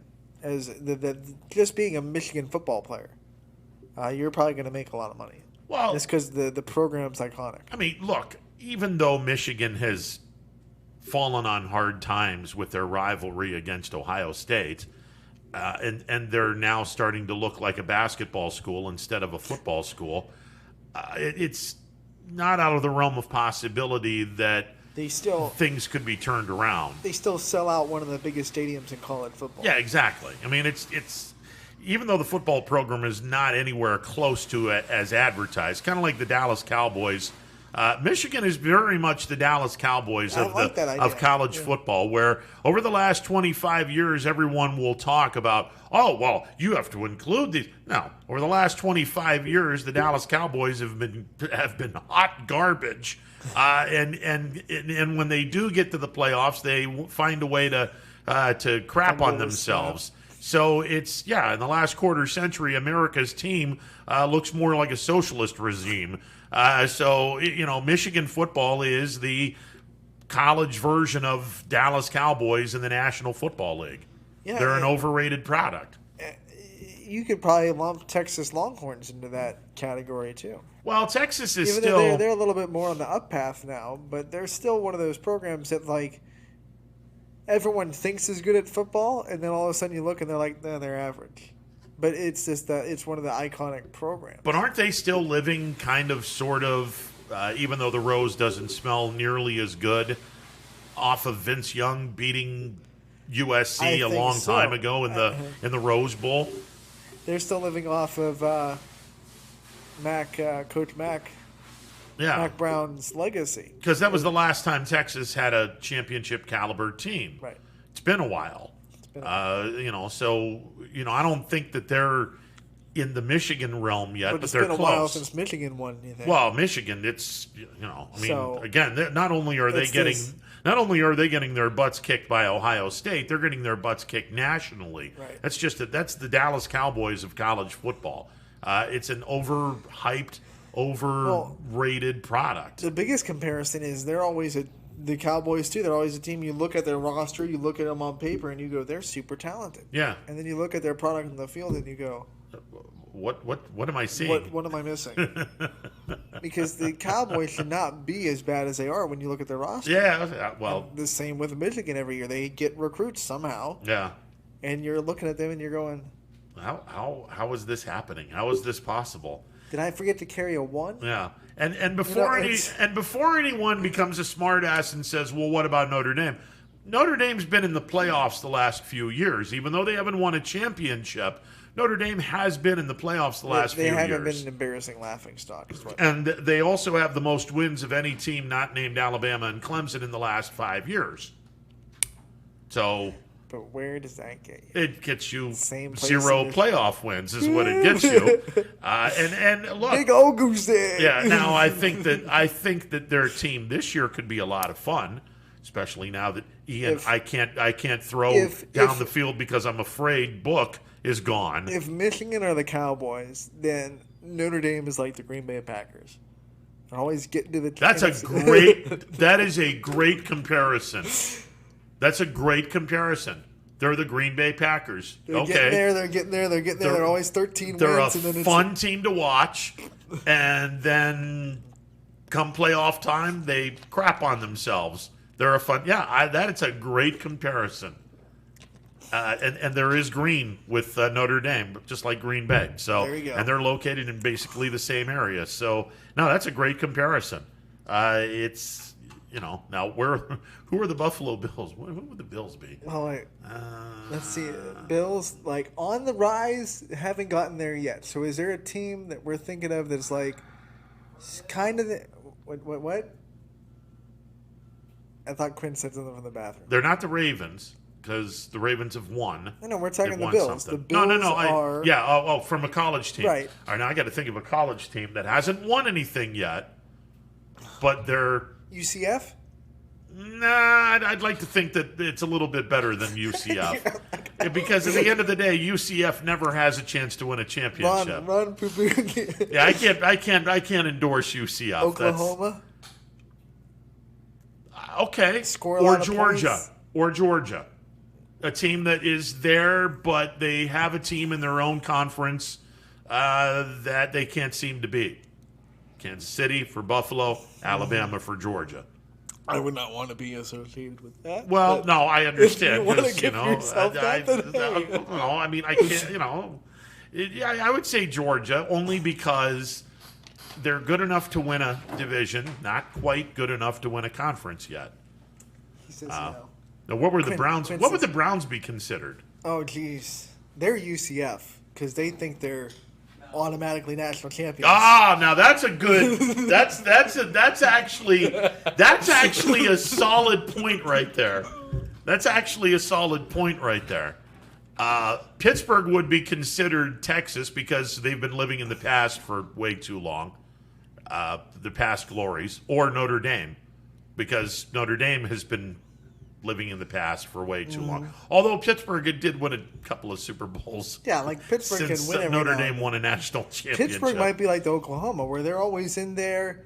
They win every now and then. Okay. And they're very you can count on them to be in the mix. Yeah. All the time. Yeah. Now, a little bit less now that Bob Stoops is gone, but still. Okay. Especially when Bob Stoops is in Oklahoma. You always knew they were going to compete for some kind of national championship. What about Cleveland as Northwestern? A team that every once in a while is really good. They're there, but more often than not, they're crap. I would feel. I mean, judging by the first 20 years, I'm not talking about right now. What? Pittsburgh hasn't been relevant since Mark May played for them. No. Pittsburgh Steelers. Oh. Okay, you're fine. I thought you were talking to you. No. Cleveland would be like Northwestern. Maybe a little bit better than Northwestern because if there's expectations.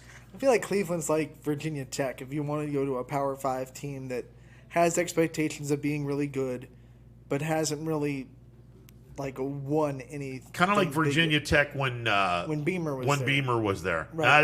That's a good comparison. Hard place to play. Yeah. Can win you big games. That's a good comparison. tough to beat, but hasn't really won anything. That's a good comparison. And the fan base is like, hey, we're the best team in the ACC. No, you're not. No, you're not. Because, they were convinced they were the best team in the ACC, and then the U would go down there or go up there, or Virginia Tech would go down there and they'd get pounded. Yeah, that's true. Yeah. So the U would be Baltimore. Yes. Attitude. Yeah. Nasty. Yeah. And not in the bet, like just that team that, like, when you're going to play them, you're probably going to take a couple of shots that are super hard, and you're going to be limping out of that game. Yeah, absolutely. By the way, speaking of the NFL, social media is just, man, it's interesting. Cole Beasley is getting absolutely destroyed by Bills fans and anyone in general. I don't even know what he did. Cole Beasley, I saw your tweet on refuses to take the vaccine. He will not take the vaccine. He is one of these guys that is adamant against taking the vaccination. Was John Stockton in there too? I feel like there was I saw something about John Stockton. He's on this documentary saying, like, he's very in. I feel like John Stockton is in that. He's not relevant anymore because he's not playing, but I feel like I saw a lot of tweets about John Stockton. Yeah. And he said something about, like, immense research, and people were like, your immense research is like, honey, I just found something that all the doctors in the world missed. Come look. Well, Beasley came out a few days ago and flat out said, look, if I have to retire because the NFL Players Association somehow makes it a rule where everyone has to be vaccinated, which I don't think it's going to happen, by the way. It would never happen. But if that were to happen, he said he would rather retire from football than be vaccinated. What's all these guys were saying they'd rather retire than do something? Is this a trend? I don't know. Because but Le'Veon Bell started it with, I'd rather retire. Yeah, I'd rather retire than play for Andy Reid. So he goes on this diatribe of, this is where I am. This is what I'm, this is what I'm thinking about.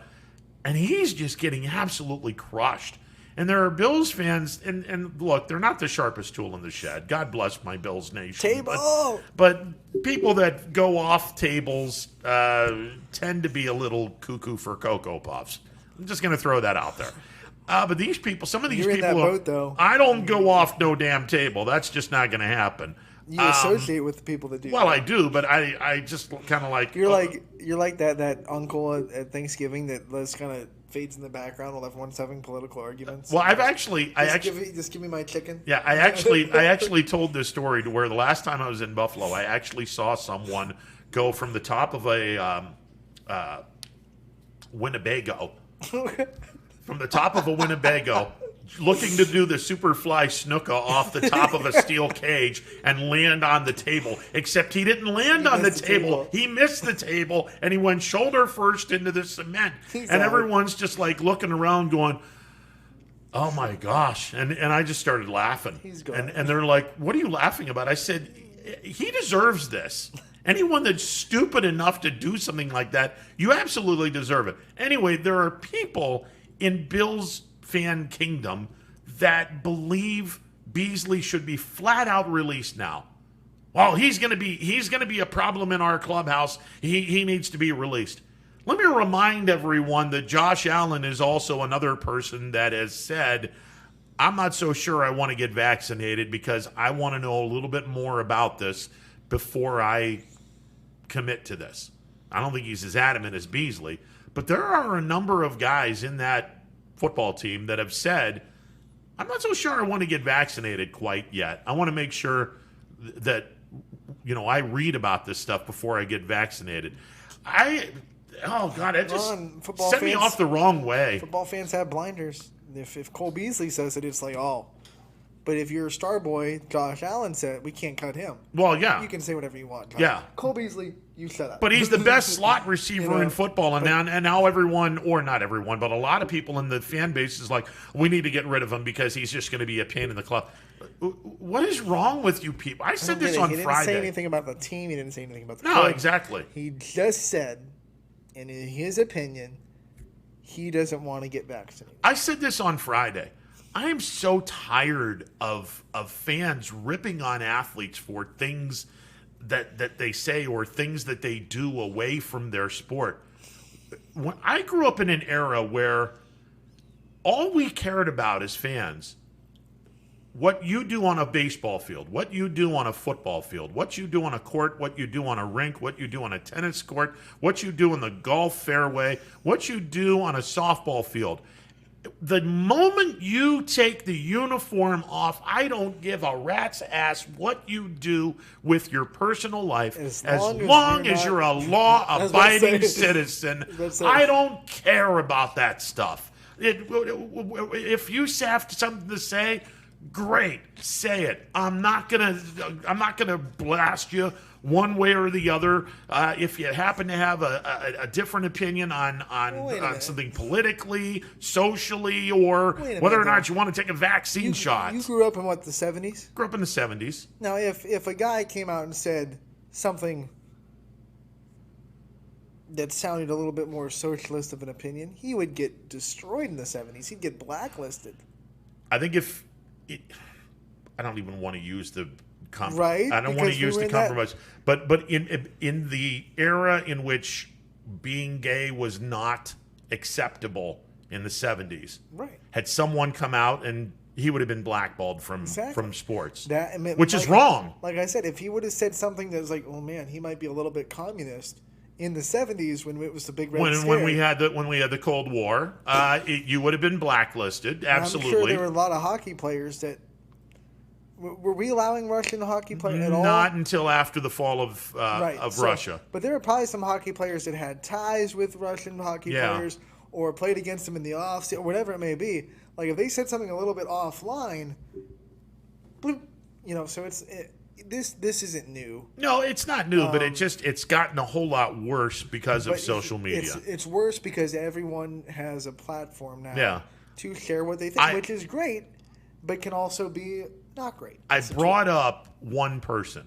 Now, obviously, LeBron is not afraid to say what's on his mind. Right. After the 2016 championship, LeBron played in 2017 with the Cavaliers. And I went to media day, and LeBron James spoke for 40 minutes and took questions. But he had his first 15, 20 minutes all to himself. This was Donald Trump on the precipice of becoming the United States president. This was a month before the election. And LeBron James trashed President Trump during media day. Just said, I'm not a fan of his. He went into all kinds of reasoning why he's not a fan of his. Said he doesn't want to deal with this. I don't want to talk about how he's going to turn America against my people, blah, blah, blah, blah, blah. And I'm just like looking back going, oh, my God, dude, you need to slow it down. And thank God nobody had that completely live on a radio station.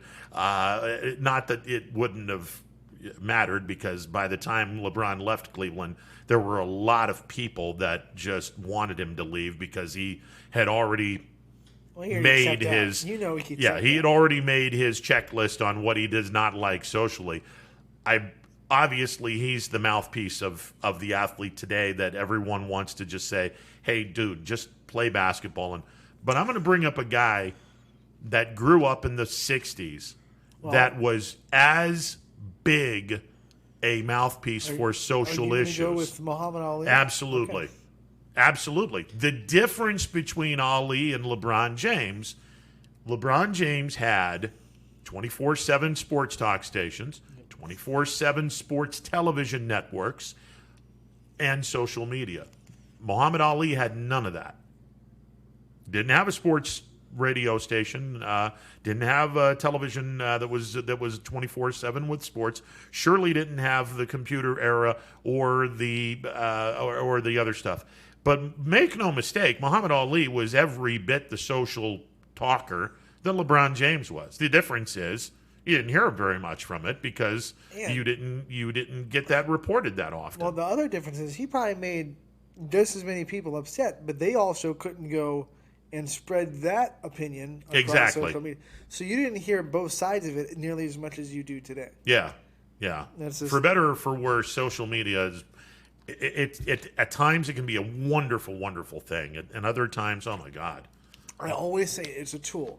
It is. And like any tool, if you use it properly, it's going to help you. If you use it wrong, it's going to hurt you. It's a hammer. If you nail a hammer into a nail, you're good. Yeah. If you hit your thumb, you're going to be hurting for a while. You know? I kind of like the what you had said. It's a tool. Don't be a tool on this tool. And unfortunately, there are people that are a tool on this tool. Look, at the end of the day, getting back to Beasley, I don't think that his stance is going to fracture that clubhouse in any way, shape, or form. A lot of guys that kind of agree with it. Absolutely. They just weren't as animated. And they're probably not willing to throw that out because, well, they don't want to have the problems. In the NFL, no matter how many fans like scream, I'm never going to watch, like, they're always going to fill those stadiums. Sure. They're always going to get good, best ratings in football season. Sure. And it's going to be fine. Like, yeah. I laugh when people say they're going to boycott the NFL because it's like, all right, they don't really care because they're still going to be no matter what you do, they're going to be the most watched pro league in because it's marketed incredibly well, and they're going to fill up their stadiums. Yep, absolutely. Even during the whole, we're going to kneel for the national anthem. Okay, were the ratings down? Yeah. But see, but the ratings were still incredible. That's also when streaming started to be big. Sure. And we didn't really understand how to quantify ratings on Hulu or YouTube yet at that point. So ratings were down because not a lot of people were watching it on cable anymore. Yeah. And I've never understood, and maybe we can talk about this while we're on this subject. I've never understood why people would sit back and go, well, I'm boycotting it. Well, why are you boycotting it? Well, I don't like some of these players' attitude. Okay, so let me get this straight. You're going to boycott watching a really good game because of a couple of players. What am I missing here?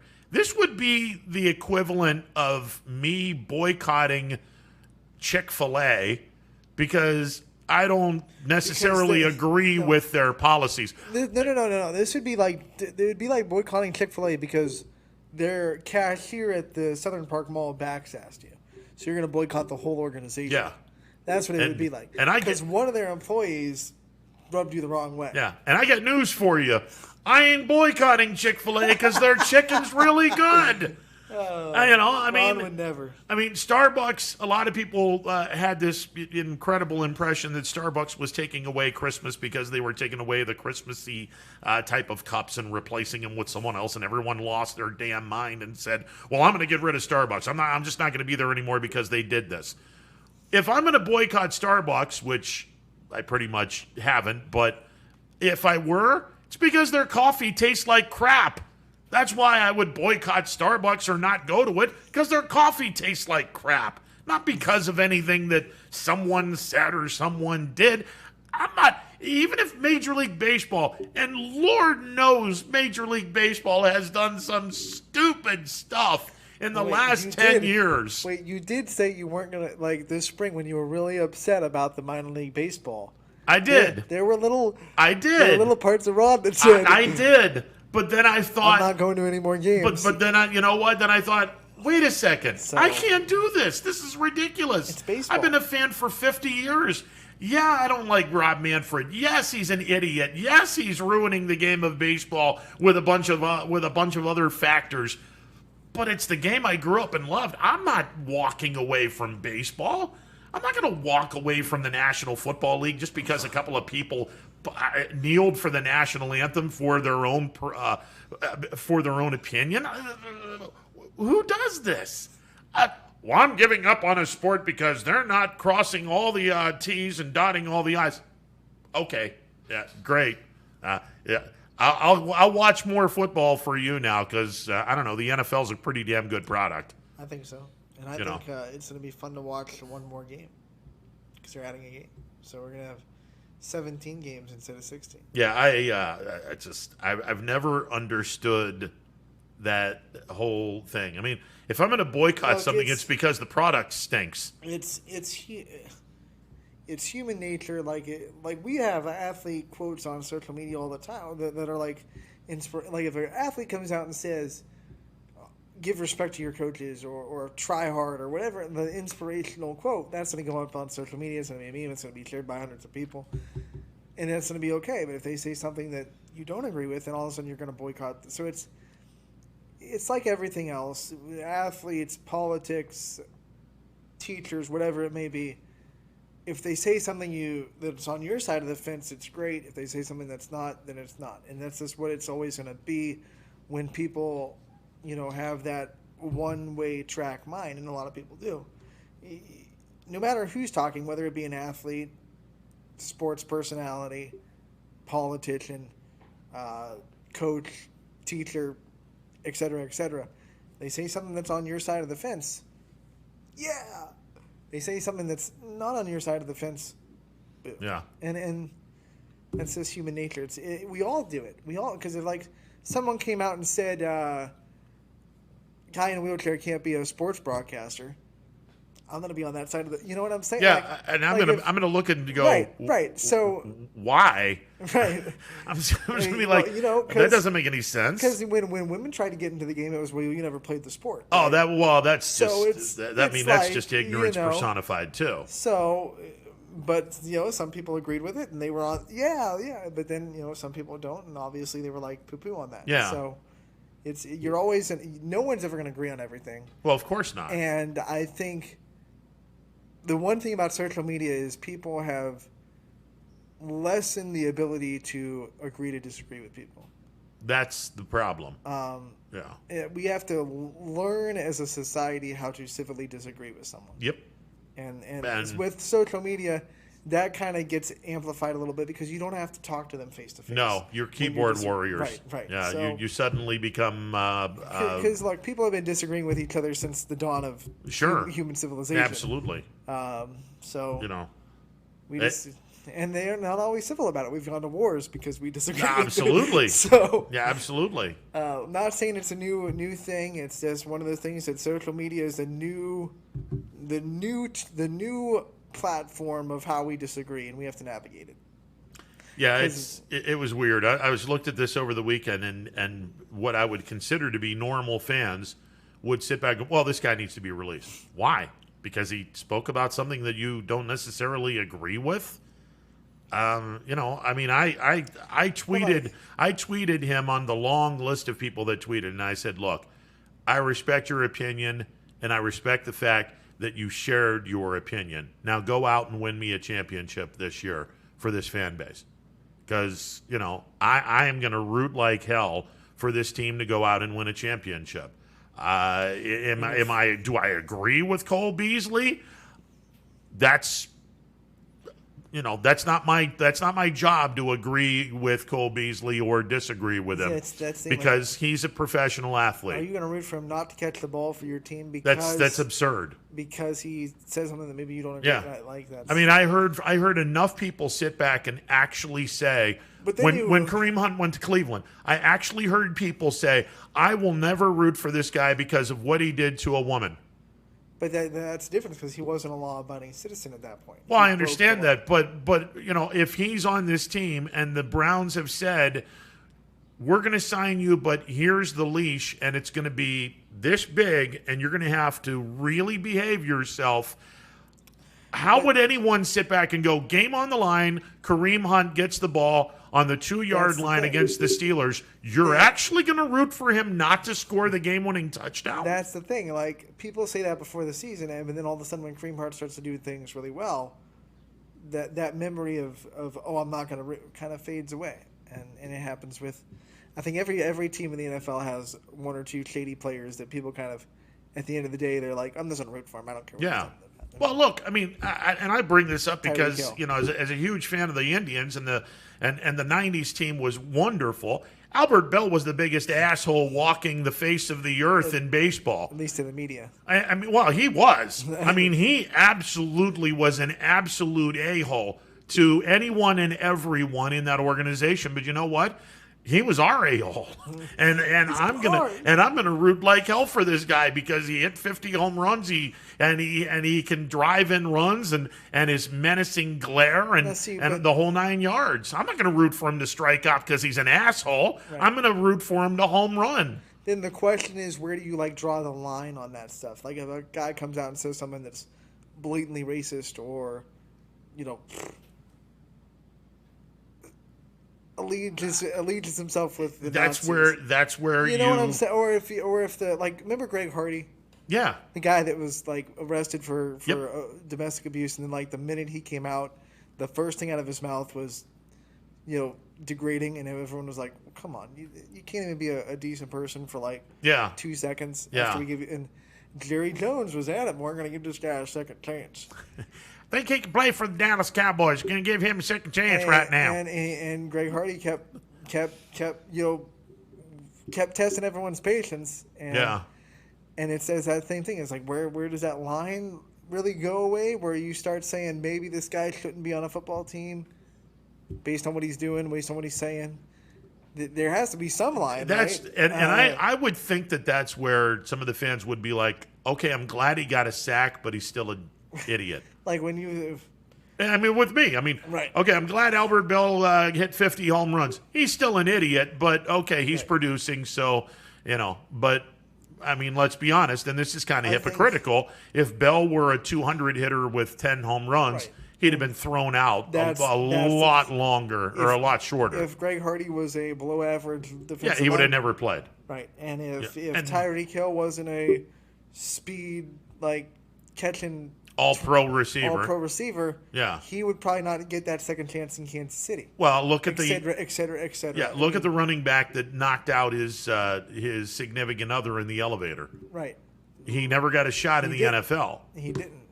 Because he was an average running back by the time he did that. That was Ray Rice, though. Yeah, it was. Right? Yeah, and he had a legitimate NFL career. But he was on the downward trend.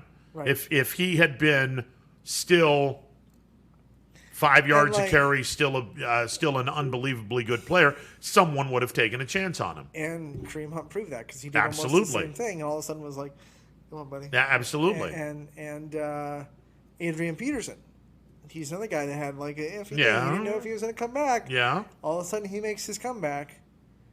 Look at Michael Vick. Not with human beings. He was this way toward. Right. And I think what makes Michael Vick a little bit different is he didn't get away with it. It wasn't like someone turned. Yeah, he went to Leavenworth. He went to jail for the maximum time that you could for that penalty. Yeah. At that time. Yeah. I think that maximum penalty has gone up since then because people have been really upset that he didn't do more time. But, sure. And then he came out as a changed individual and did all the stuff he had to do. And yep. And there's still people to this day that would never, would never appreciate if Michael Vick were as good a player. Not that he was ever, not that he was ever really good. But there are people that Michael Vick could save them from falling off a cliff, and they would still hate him for what he did. Hey, thanks for saving me, but you're still an idiot. And then he'd push him off the cliff and say, hang with your pit bulls, Yeah. No, it's just. Then that goes into what does the guy have to do to kind of redeem himself from something he did shady in his past. Michael Vick was a young guy out of college that came in the NFL and wasn't ready for that kind of lifestyle. And there's a big documentary about it. He admits, I was super immature and I was handed a lot of money. Yep. And I couldn't handle that. Yeah. So he obviously made a really bad mistake. How long does it take to say, okay, Michael Vick, you made a really bad mistake, and we're not going to hold that against you anymore? Where's the forgiveness factor? How long does the guy have to stay clean before you forget what he did? Yeah. Now we're getting into there's a part of sports culture where a second chance is worthy, where you would see someone get a second chance. Michael Vick is a great example. Absolutely. He went to Philadelphia after jail time. Yeah. And he got a second chance, and he did pretty good in Philadelphia. I believe he got them to the NFC Championship. Yeah. Yeah. It's for sports, the second chance is, it writes its own story. If you keep your nose clean, it writes its own story. Kareem Hunt is living that second chance. Right. And if the Cleveland Browns actually play as well as their fan base is talking about this year. And he and Nick Chubb and the offense get to a conference championship game, or dare to dream, win the conference and go to the Super Bowl, I would think that everyone would sit back and now say, well, we don't, whatever Kareem Hunt did in the past is now completely in the past. I would think that the amount of people that didn't want to see Kareem Hunt as a member of the Cleveland Browns would disappear if he has a really, really productive year, keeps himself well-behaved, and the whole 9 yards. I mean, let's not forget, the greatest running back in the history of the National Football League, Jim Brown, didn't exactly have a great track record when it came to his treatment of women. He threw one off a friggin' balcony during his heyday with the Cleveland Browns. So, but he was the GOAT, and still is the GOAT to a lot of people, because he's the only running back in the history of the NFL to average over 100 yards per game in the National Football League at the end of his career. So, and back then it wasn't. It was more like taboo. Like, we just don't see. Oh, exactly, exactly, and that's where I was coming from. Making the long way around back to where we started this argument or started this discussion. I came from an era where you did not hear very much about what an athlete did away from the sport, nor did you care what the athlete did away from the sport, as long as the athlete was a law-abiding citizen and didn't do some questionable things. Right. I mean, look, if O.J. Simpson, great running back, had allegedly done what he did, or had O.J. done what he allegedly did while he was playing, oh dear God. Well, we unfortunately saw that with Aaron Hernandez. Yeah, it would have been. It's a train wreck. Yeah, it would have been a train wreck. Absolutely, it would have been. And I don't think O.J. would have had any popularity left. But I mean, this is a classic example. O.J. Simpson, the football player, my favorite football player growing up, hands down. Send home the jury. O.J. was the guy. He was my favorite football player growing up. Not even close for second place. O.J. Simpson, the human being, a little bit of a different story. He's got some work to do. He's got a lot of work to do. Although O.J. on Twitter is pretty hilarious. I'm going to say that. Forget O.J. on Twitter. The replies to O.J. on Twitter. Oh yeah. Yeah. Boy, you really knifed your way through the. No, wow. Oh, wow. Okay. I like the ones that get a little bit creative and don't go right for the punchline. Yeah. By the way, his what would it be this year? The 27th anniversary of the slow white Bronco chase. Yeah, that was did you see the ESPN a few days ago. 30 for 30 on that? Yeah, I don't know, maybe 7 or 8 years ago. Yeah, where how fascinating it was that the NBA playoffs were going on. Oh yeah, and it just shut down. They were like, we have to show OJ. Yeah, no, I was, and I'll tell you where I was the night of this. I had no idea of what was going on. One of my best friends and I went to an Indians game in '94. This was the year I had season tickets to see the Indians, and we had seats down the left field line. So we're watching this game, and after the game was over, we went to a bar across the street, and it must have been a day game. And no, it was a night game. It was a night game. This was still going on.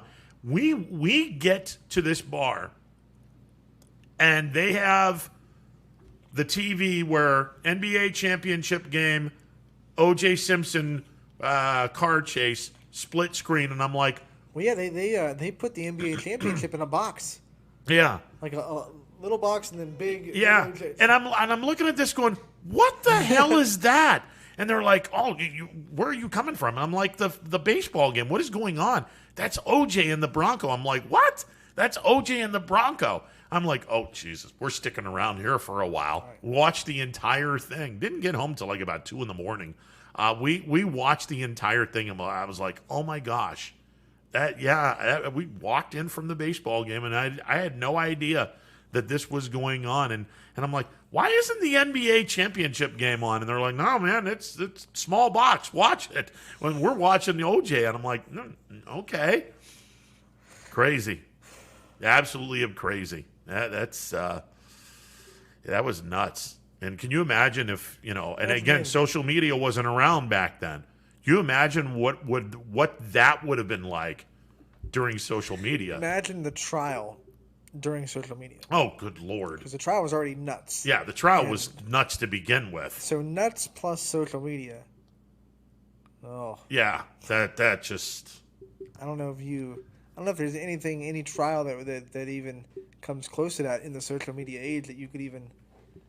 because Casey Anthony, that was a big one, but that was before social media was big. And she was a nobody until that. Until that. Yeah. But, that trial was the first one to be broadcasted from beginning to end on a cable network. Yeah, that was bananas.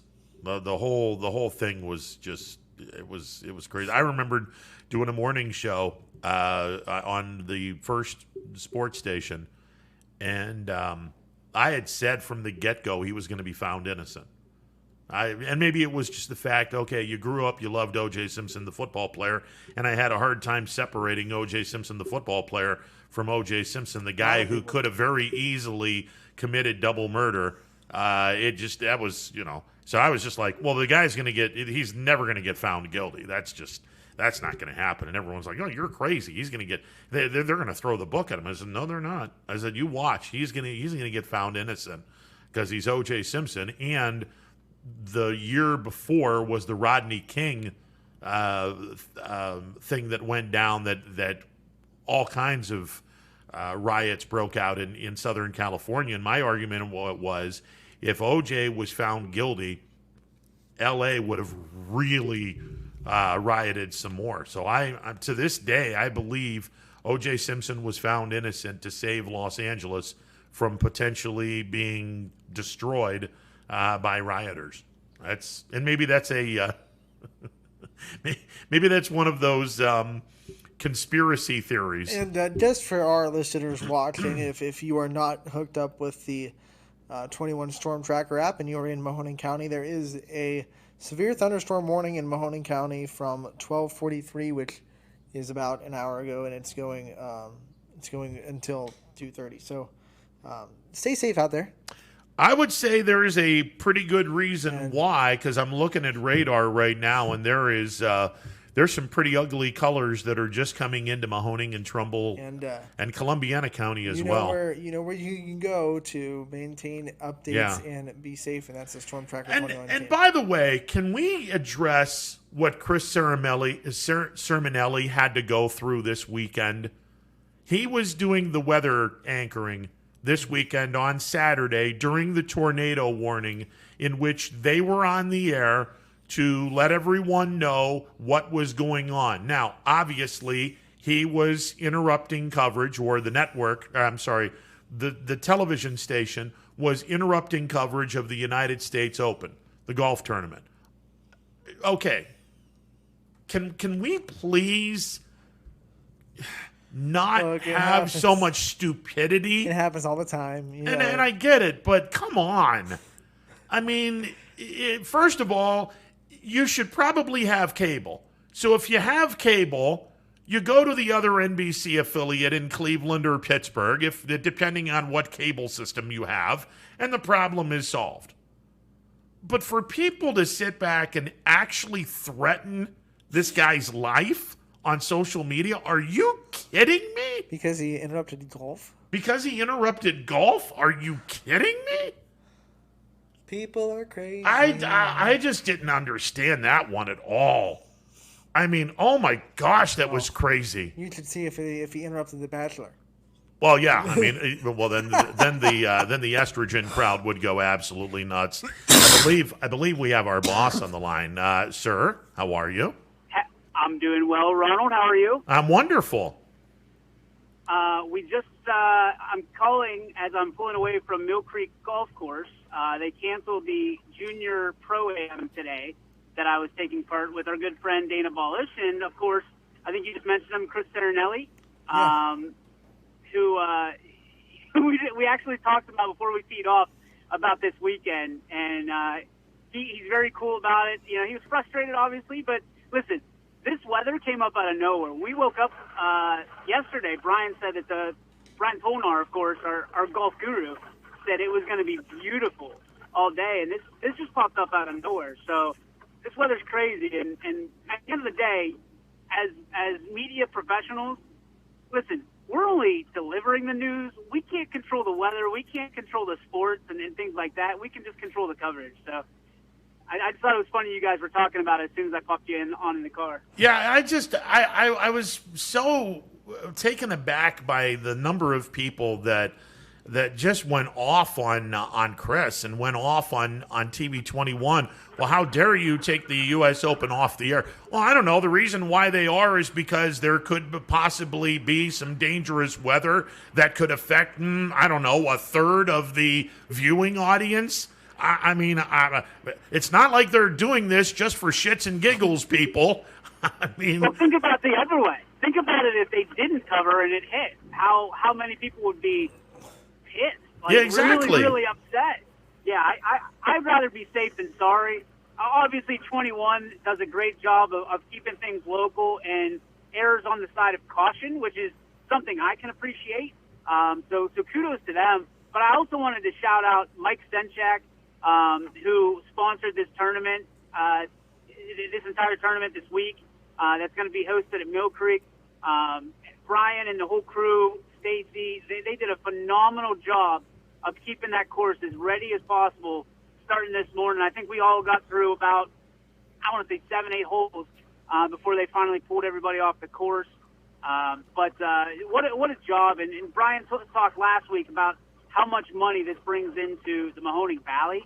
And if you haven't had a chance to get out there on the course over in Mill Creek, to me, it is the best course in the area by far, with, 2 different courses with 18 holes. I mean, it's unbelievable. It's such a hidden gem. 3 if you include the par 3, because let's not forget about the par 3 beyond the driving range. But look, I mean, if you have to cancel the Pro-Am, tomorrow, nice weather, 67 degrees. Wednesday is going to be absolutely gorgeous.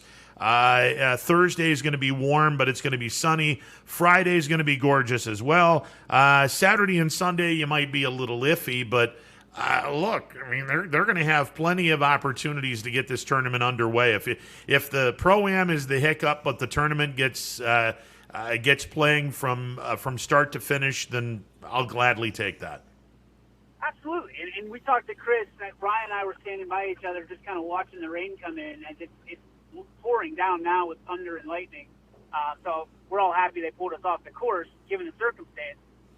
But Chris said, listen, from now until, or tomorrow until Saturday, which is the window you need if you're Brian Tolnar, it's going to be beautiful. So what's nice is, in talking to Brian, our setup Wednesday at Mill Creek, we're actually going to be off the 18th green.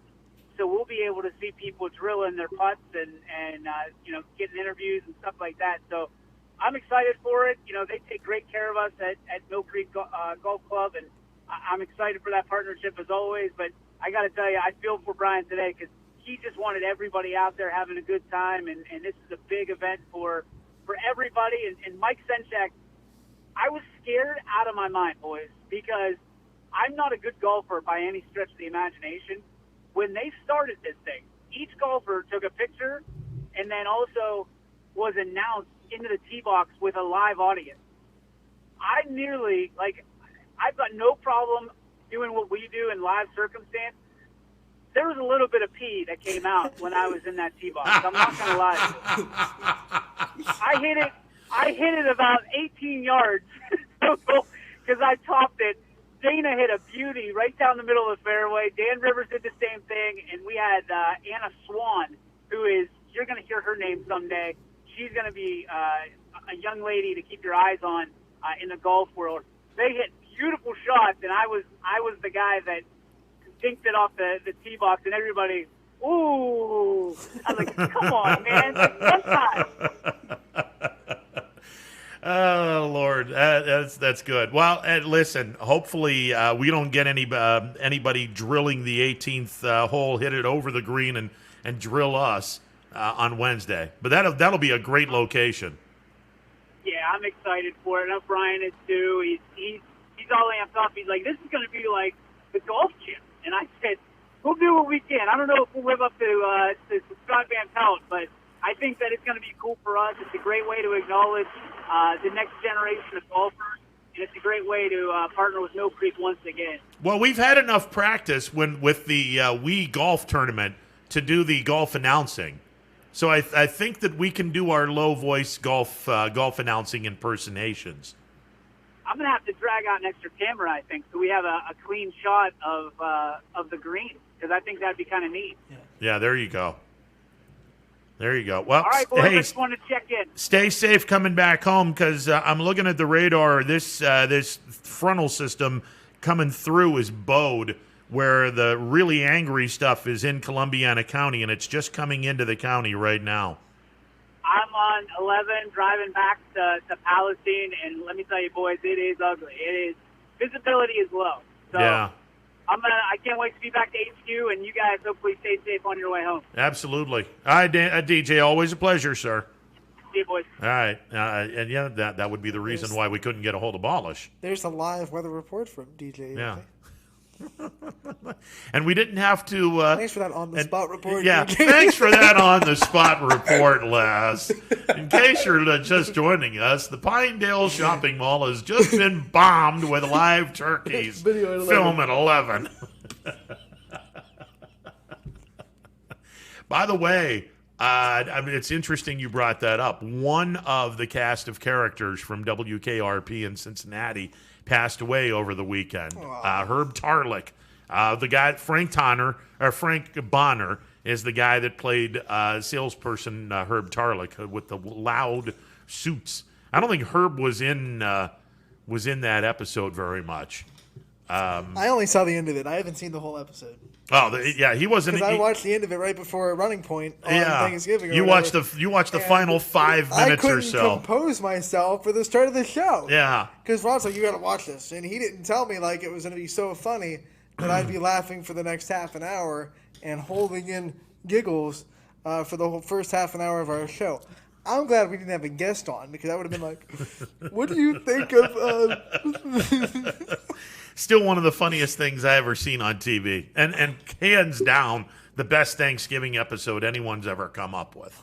That was sheer genius. But no, the guy that played Herb Tarlick on WKRP in Cincinnati passed away over the weekend.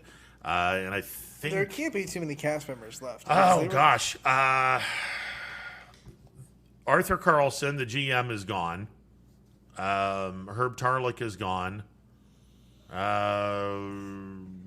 I think that's it. I'm pretty sure Les Nessman is still alive, which is pretty amazing in and of itself. Yeah. The character that played, or Howard Hessman, who played Dr. Johnny Fever, I think he's still alive. Pretty sure that Dr. Johnny Fever. Pretty sure Gary Sandy, who played Andy, the program director, is still alive. Look at you going down the whole cast. Almost positive Venus Flytrap is still alive. Lonnie Anderson, who played the part of Jennifer the receptionist, is definitely still alive. I think the only two that are gone from that show is the guy that played Arthur Carlson and now the guy that played Herb Tarlick. Look at you. Thanks for that on the spot. Yeah, thanks for that on the spot report, Ron. Right, well, let's take a break and try to get this back into a local thing, as we'll gather some information and try to. We went off on a big tangent. Yeah, we went pretty. We have to take a deep breath and try to get. We went pretty wild with some definitely some different stuff. All right, 330-886-0813. We're back in a bit. Stick around. Hello, I'm Greg Burbick with G. Burbick Farms. For the last 100 years, my family has farmed in Columbiana and Mahoning counties. I began raising cattle in 1996 with the goal of providing a better product for you and your family on the dinner table. Our grass-fed and grain-supplemented Black Angus beef are raised with no hormones, steroids, or antibiotics. We're known for our hometown-friendly service and incredible tasting products. We're locally owned and have customers across the tri-state area. Our products go from our farm to your family. Stop by our farm on New Buffalo Road or visit us on the web at gburbickfarms.com. Don't forget to like us on Facebook. G. Burbick Farms, it just tastes better.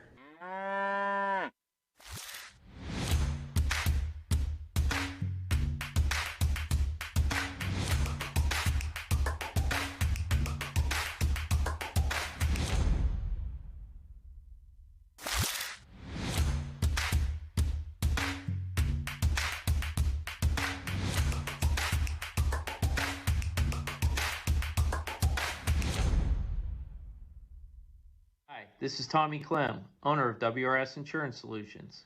WRS Insurance Solutions is a local independent agency that specializes in life, Medicare, long-term care, and disability products. Call us at 330-953-3722 or visit us at wrsinsuranceSolutions.com to learn more. Good luck to all the student athletes in the Valley. If you're looking for a quality pre-owned vehicle, why shop anywhere else but Tri-State Ford? Choose from our great selection of pre-owned vehicles. Plus, we've got you covered with our exclusive Tri-State Ford Advantage. It includes a 10-year, 200,000-mile warranty with your pre-owned vehicle and much more. Come see why so many customers from the Tri-State area buy their pre-owned vehicle at Tri-State Ford. Customer focus, community driven. Tri-State Ford East Liverpool or visit tristateford.net.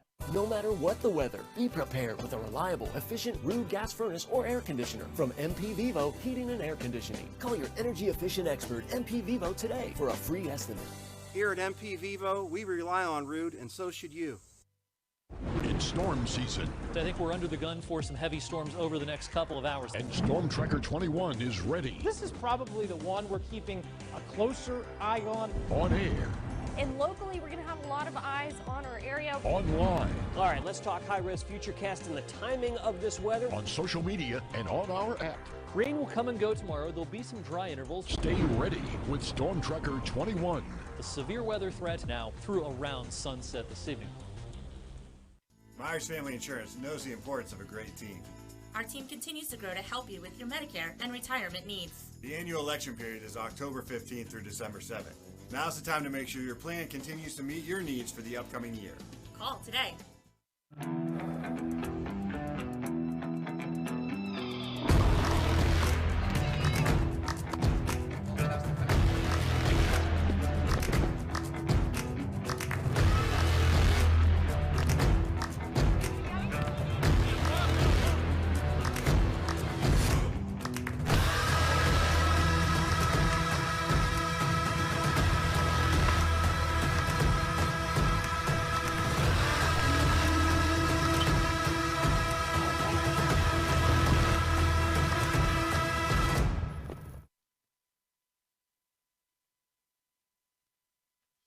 "60 years ago, Baird Brothers Fine Hardwoods began with 3 siblings, a hand-set sawmill, and a few local orders. And while business has certainly changed over the years, what has not are our principles of hard work, craftsmanship, and commitment to quality. At Baird Brothers, we're proud to put our name on the products we create, from moldings and doors to flooring and lumber. Thank you for 60 great years. We look forward to 60 more. Baird Brothers, for the place you love." At Greenwood Chevrolet, we go the extra mile for you. By finding you the right vehicle at the right price. By giving you confidence in your vehicle with the Greenwood Advantage warranty. By guaranteeing you financing, regardless of your situation or credit history. And by being with you for every mile of your journey. At Greenwood Chevrolet, we do whatever it takes to go the extra mile. So, how can we go the extra mile for you? Welcome back to this Monday edition of Running Point. Ron Potesta with you alongside Anthony Hartwig. The MP Vivo Heating and Air Conditioning Hotline open for business. 330-886-0813. The MP Vivo Heating and Air Conditioning Hotline open for business. We were talking a little bit about stadiums, and I know that Buffalo has decided, the Bills have decided they're going to put a stadium in Orchard Park. Whether or not they're going to build next door to the current stadium, and then when the new stadium is done, tear the old stadium down, or they're just going to tear the old stadium down, displace the Bills for a couple of years while a new stadium is being built. I don't know how that's going to go on, but it's been a while since we've had an opportunity to have new stadiums. I know Cleveland had their baseball stadium and basketball arena in 1994. What are you talking? Go ahead. Well, not new stadium because they moved, but obviously the Raiders have the brand new. Yeah, they've got the Death Star. The Death Star, and the Chargers are the Rams. The Rams. Chargers and Rams have that gorgeous facility in LA. So yeah, another new stadium in the works, and this will be the first one that's not new because teams are relocating. Yes. Yeah. And it kind of brings up an interesting point. Now, I was a young kid when Kansas City played their final game at the old Municipal Stadium in Kansas City. Yep. That was the famous overtime loss to the Miami Dolphins. That was the last game they played at the old Municipal Stadium. 74? No, it was 71. 71. Yeah, because in 1972, they moved to the brand new gorgeous stadium, which is now an aging stadium at Arrowhead. They've renovated it a couple of times. But Arrowhead is still a pretty gorgeous facility. Is there a point in time, and I know that Arrowhead and Kauffman Stadium share the same parking lot. Right. They're right next door to each other. Is there any talk from Kansas City of maybe replacing Arrowhead? There are people that want the Chiefs to be downtown. I think it's stupid. Yeah. I think it's the best setup in professional sports because there's never a parking issue. Because when the Royals are there, you have the Chiefs parking lot you can just use. Yeah. And you're right at the stadium. There's no parking garages or walking a couple blocks to get to the stadium. There's none of that. It's not in downtown, so traffic getting in and out isn't bad. Mm-hmm. I think it's a perfect setup. But there are people that want the Chiefs to move into the downtown metro area. See, I'm because technically they're not in Kansas City. They're in a city called Raytown. Yeah. Part of me is glad that in '94 when they decided to build Jacobs Field and then Gund Arena, which is now Quicken. Well, it's not Quicken. Well, it's Rocket Mortgage Fieldhouse and Progressive Field. Part of me was and is glad that they did not put Cleveland Browns Stadium or First Energy Stadium in downtown because it absolutely destroys tailgating. All the people and we're in social media. This is where it can be good. Having a really interesting discussion about the Bills should have their stadium downtown.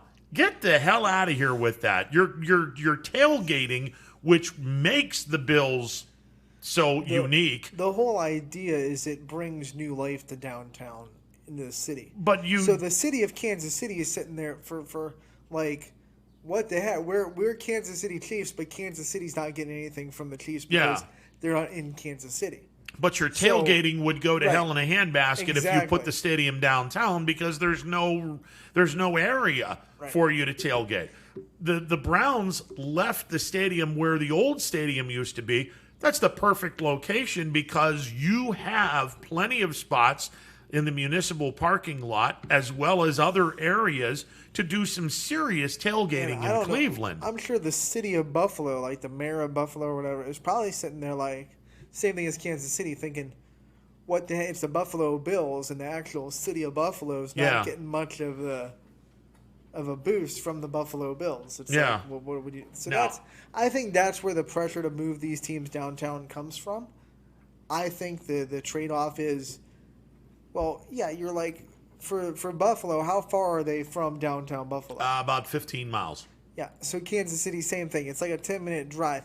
You think people aren't going to the Chiefs game and then going and checking out downtown Kansas City on the same day? Of course they are. Especially if they're coming from out of area. Of course they are. So come on, like you're getting plenty of boost from and we bring up the Chicago Bears. The Bears are now all of a sudden eyeing the property of Arlington Heights, where the racetrack is, to possibly have a new stadium in Arlington Heights, which is about 20 minutes to a half an hour away from Chicago, to which the Chicago mayor replied, hey, we kind of want you to stay in Chicago and, oh, by the way, beat the Packers once in a while, instead of moving to Arlington Heights.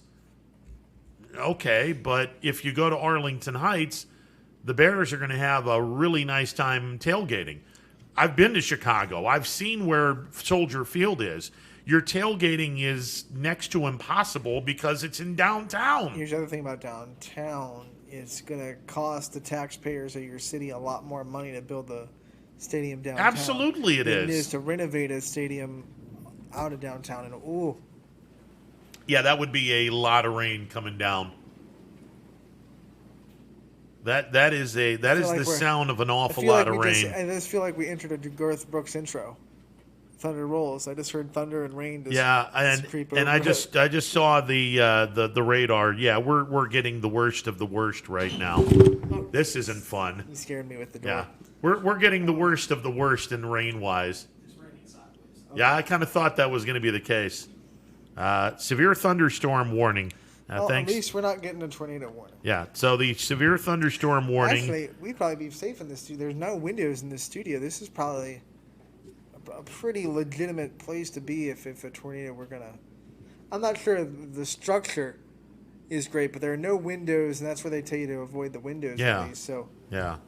Apparently, according to the National Weather Service, at 2:07, severe thunderstorms were located along a line extending from Columbiana to Carrollton, moving at 35 miles an hour. It's 2:19, 12 minutes, 35 miles an hour. Yeah, I could see you getting to East Palestine, maybe 15 minutes or so. Palestine is definitely getting nailed right now with a lot of rain. The good news is, in about an hour, all of this is going to be gone. And at about 4 o'clock, you're done for the next 5 days. According to this radar, by 4 o'clock today, all the rain's going to be out of here, and everyone should be singing happy, happy, joy, joy, because you won't have rain for the next, 5 days or so. So just think of it this way. If you've got a garden, you don't have to water your plants. I'm just saying. Always looking on the bright side. I'm trying to. Yeah, you don't have to water your plants. I want to give because we took this break to kind of get back to local a little bit. Yeah.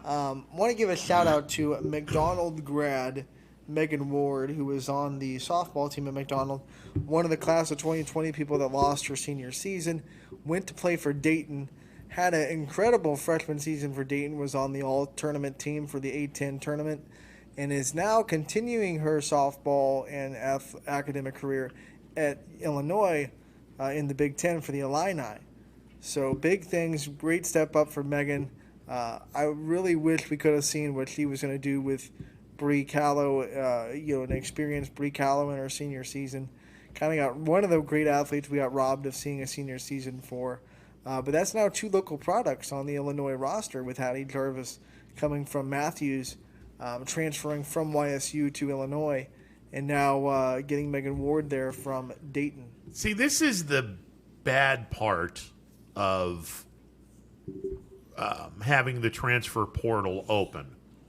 Now the mid-majors are going to be losing some really, really good, solid athletes that were dominant for their college.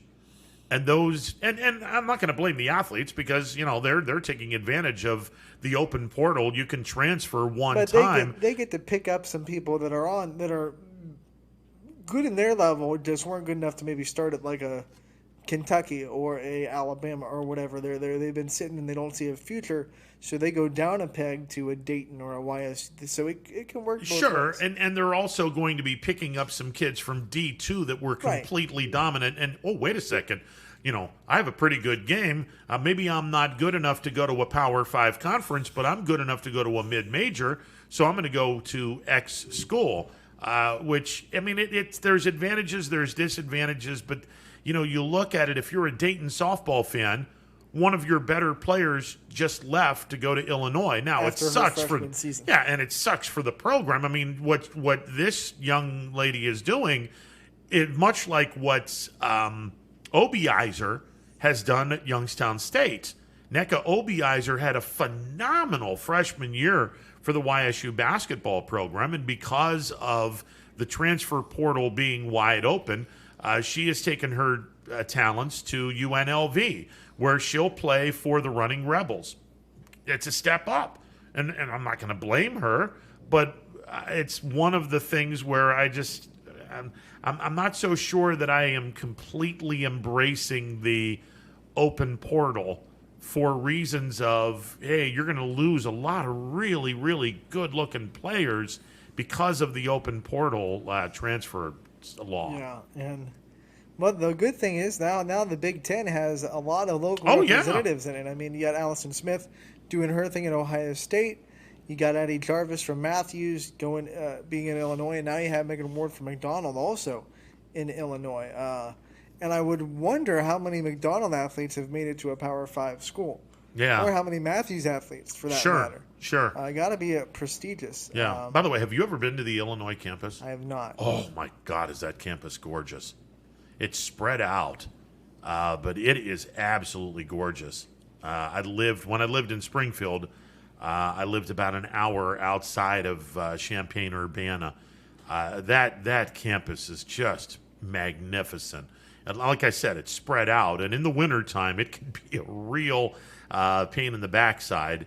But on a beautiful day, oh, man, that campus is gorgeous. Absolutely gorgeous. Yeah. Not Notre Dame gorgeous, but then again, not many campuses are. Oh, man. Just saying. I think Alabama might have you beat, because I went to Alabama's. I went to Alabama's campus, and that was pretty pristine. I mean, like I said, their courtyard was probably like, if not the size of Youngstown State's campus, it was like half of it, or 3/4 of the whole campus was just Alabama's courtyard. Yeah. I mean, I'll tell you a campus that I really absolutely loved, and before anyone even brings up the fact that it's for obvious reasons, I went in December when you didn't have people wearing shorts and you didn't have people wearing summer clothing. This would be the University of Mississippi. Oh, jeez. That campus is flat out gorgeous. You're talking Ole Miss, right? Ole Miss. Okay. That campus is flat out gorgeous. I have a very good friend that just transferred to Ole Miss from Georgia Tech. Completed her, Bree Roper completed her 4 years at Tech. Nice. Graduated from Tech and now is going for her 5th year at Ole Miss. So excited to see what she can do in the SEC. That campus is just absolutely phenomenal. It really is. Just a lot of typical old style Southern type of campus. And it doesn't help, or it doesn't hurt, I should say, where the weather is just phenomenal. I mean, you'll have a stretch every so often where the weather is really, really cold the day that we were there. But just the campus is, oh, my God. I could see where everyone would want to go see the Southeastern Conference when they're playing on the Mississippi campus. That's beautiful. Have you been to Mississippi State, too? I've not been to Mississippi State. So I'm just wondering how it compares. Yeah, I've not been to Mississippi State. I've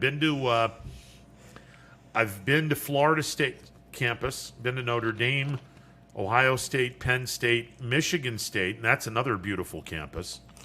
Illinois. You've been to Tennessee, I know. Yeah, I've been to Tennessee.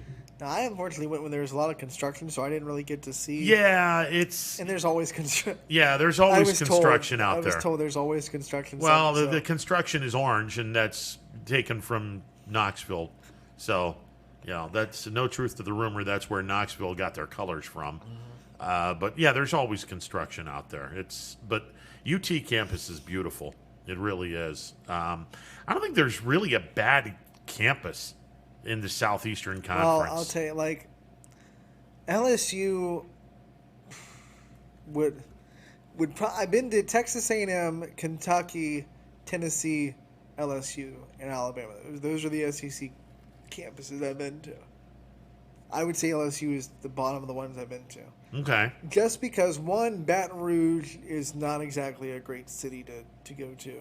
Yeah. And it's just kind of like... You get off the campus, it's not a good place to be in. Right. And I just wasn't a huge fan of their campus. Mm-hmm. Softball stadium's gorgeous. But, oh, yeah. Yeah. All of their facilities for their sports teams are first but rate. most of the SEC campuses are like kind of not in a big city. Yeah. Well, I mean, Lexington. Other than Knoxville and Lexington. Yeah. But you look at Starkville, Mississippi, from Mississippi State. College Town. Yep. And then you get Baton Rouge, which isn't like New Orleans or anything like that. Tuscaloosa isn't like the biggest city in Alabama. No, but it's just outside of Birmingham, so it kind of feels like a big city because you have Birmingham there. which is a pretty large Athens city. isn't like it's not Atlanta. No. So there's just not a lot of like big city schools in the SEC. And Columbia, which I guess is kind of the point because like we're the Southerners, we're rural. Yeah, Columbia is a pretty big city. Where South Carolina I've is. never been there, so Yeah, I've never been on that campus, but I've heard it's absolutely gorgeous. But and Mississippi. And I guess Nashville counts. Yeah, Vanderbilt. And Nashville is a huge city. It's the biggest city of the SEC cities because Mississippi is located. What's Oxford. Oxford? Thank you. And Oxford it's not a huge city.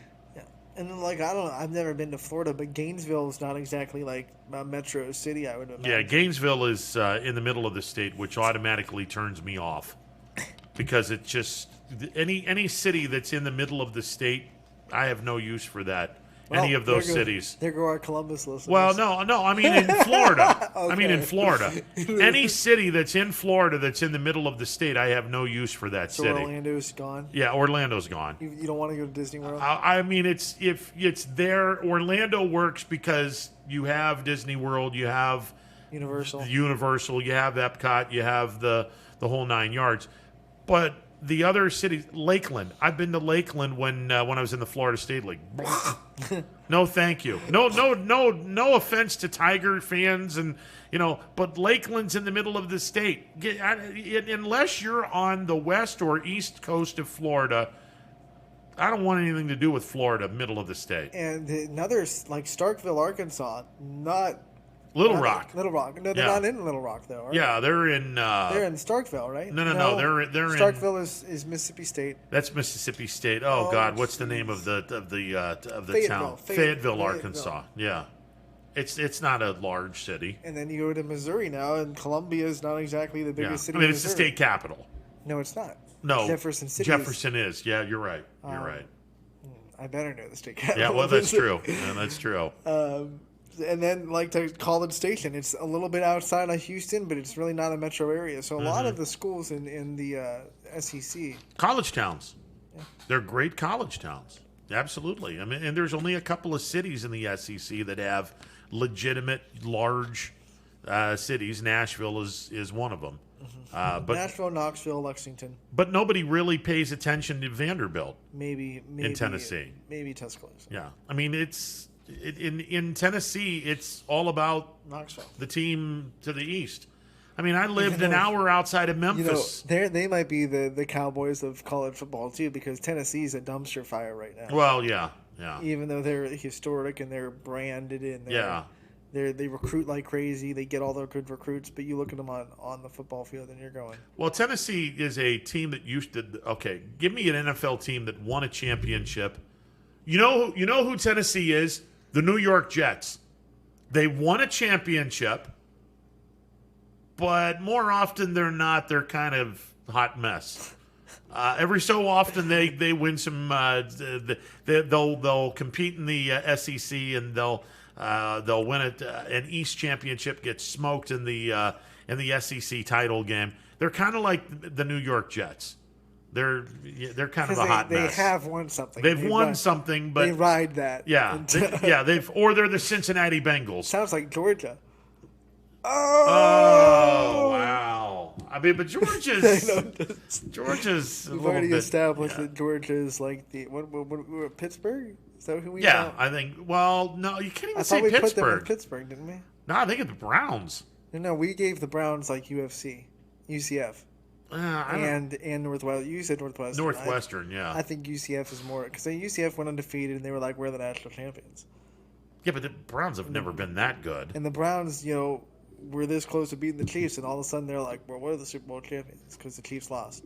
Yeah, I'm sorry, guys, but you would have had to have played the Bills. Which is what you tell UCF. You would have had to play Alabama. Yeah, and you would have been crushed. I'm sorry.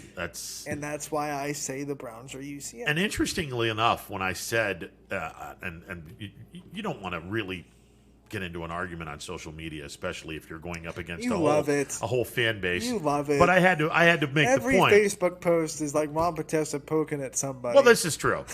But I had to make the point of, okay, yes, if you would have beaten the Chiefs, that would have been a wonderful honor. But let's be honest about, let's really be honest about something.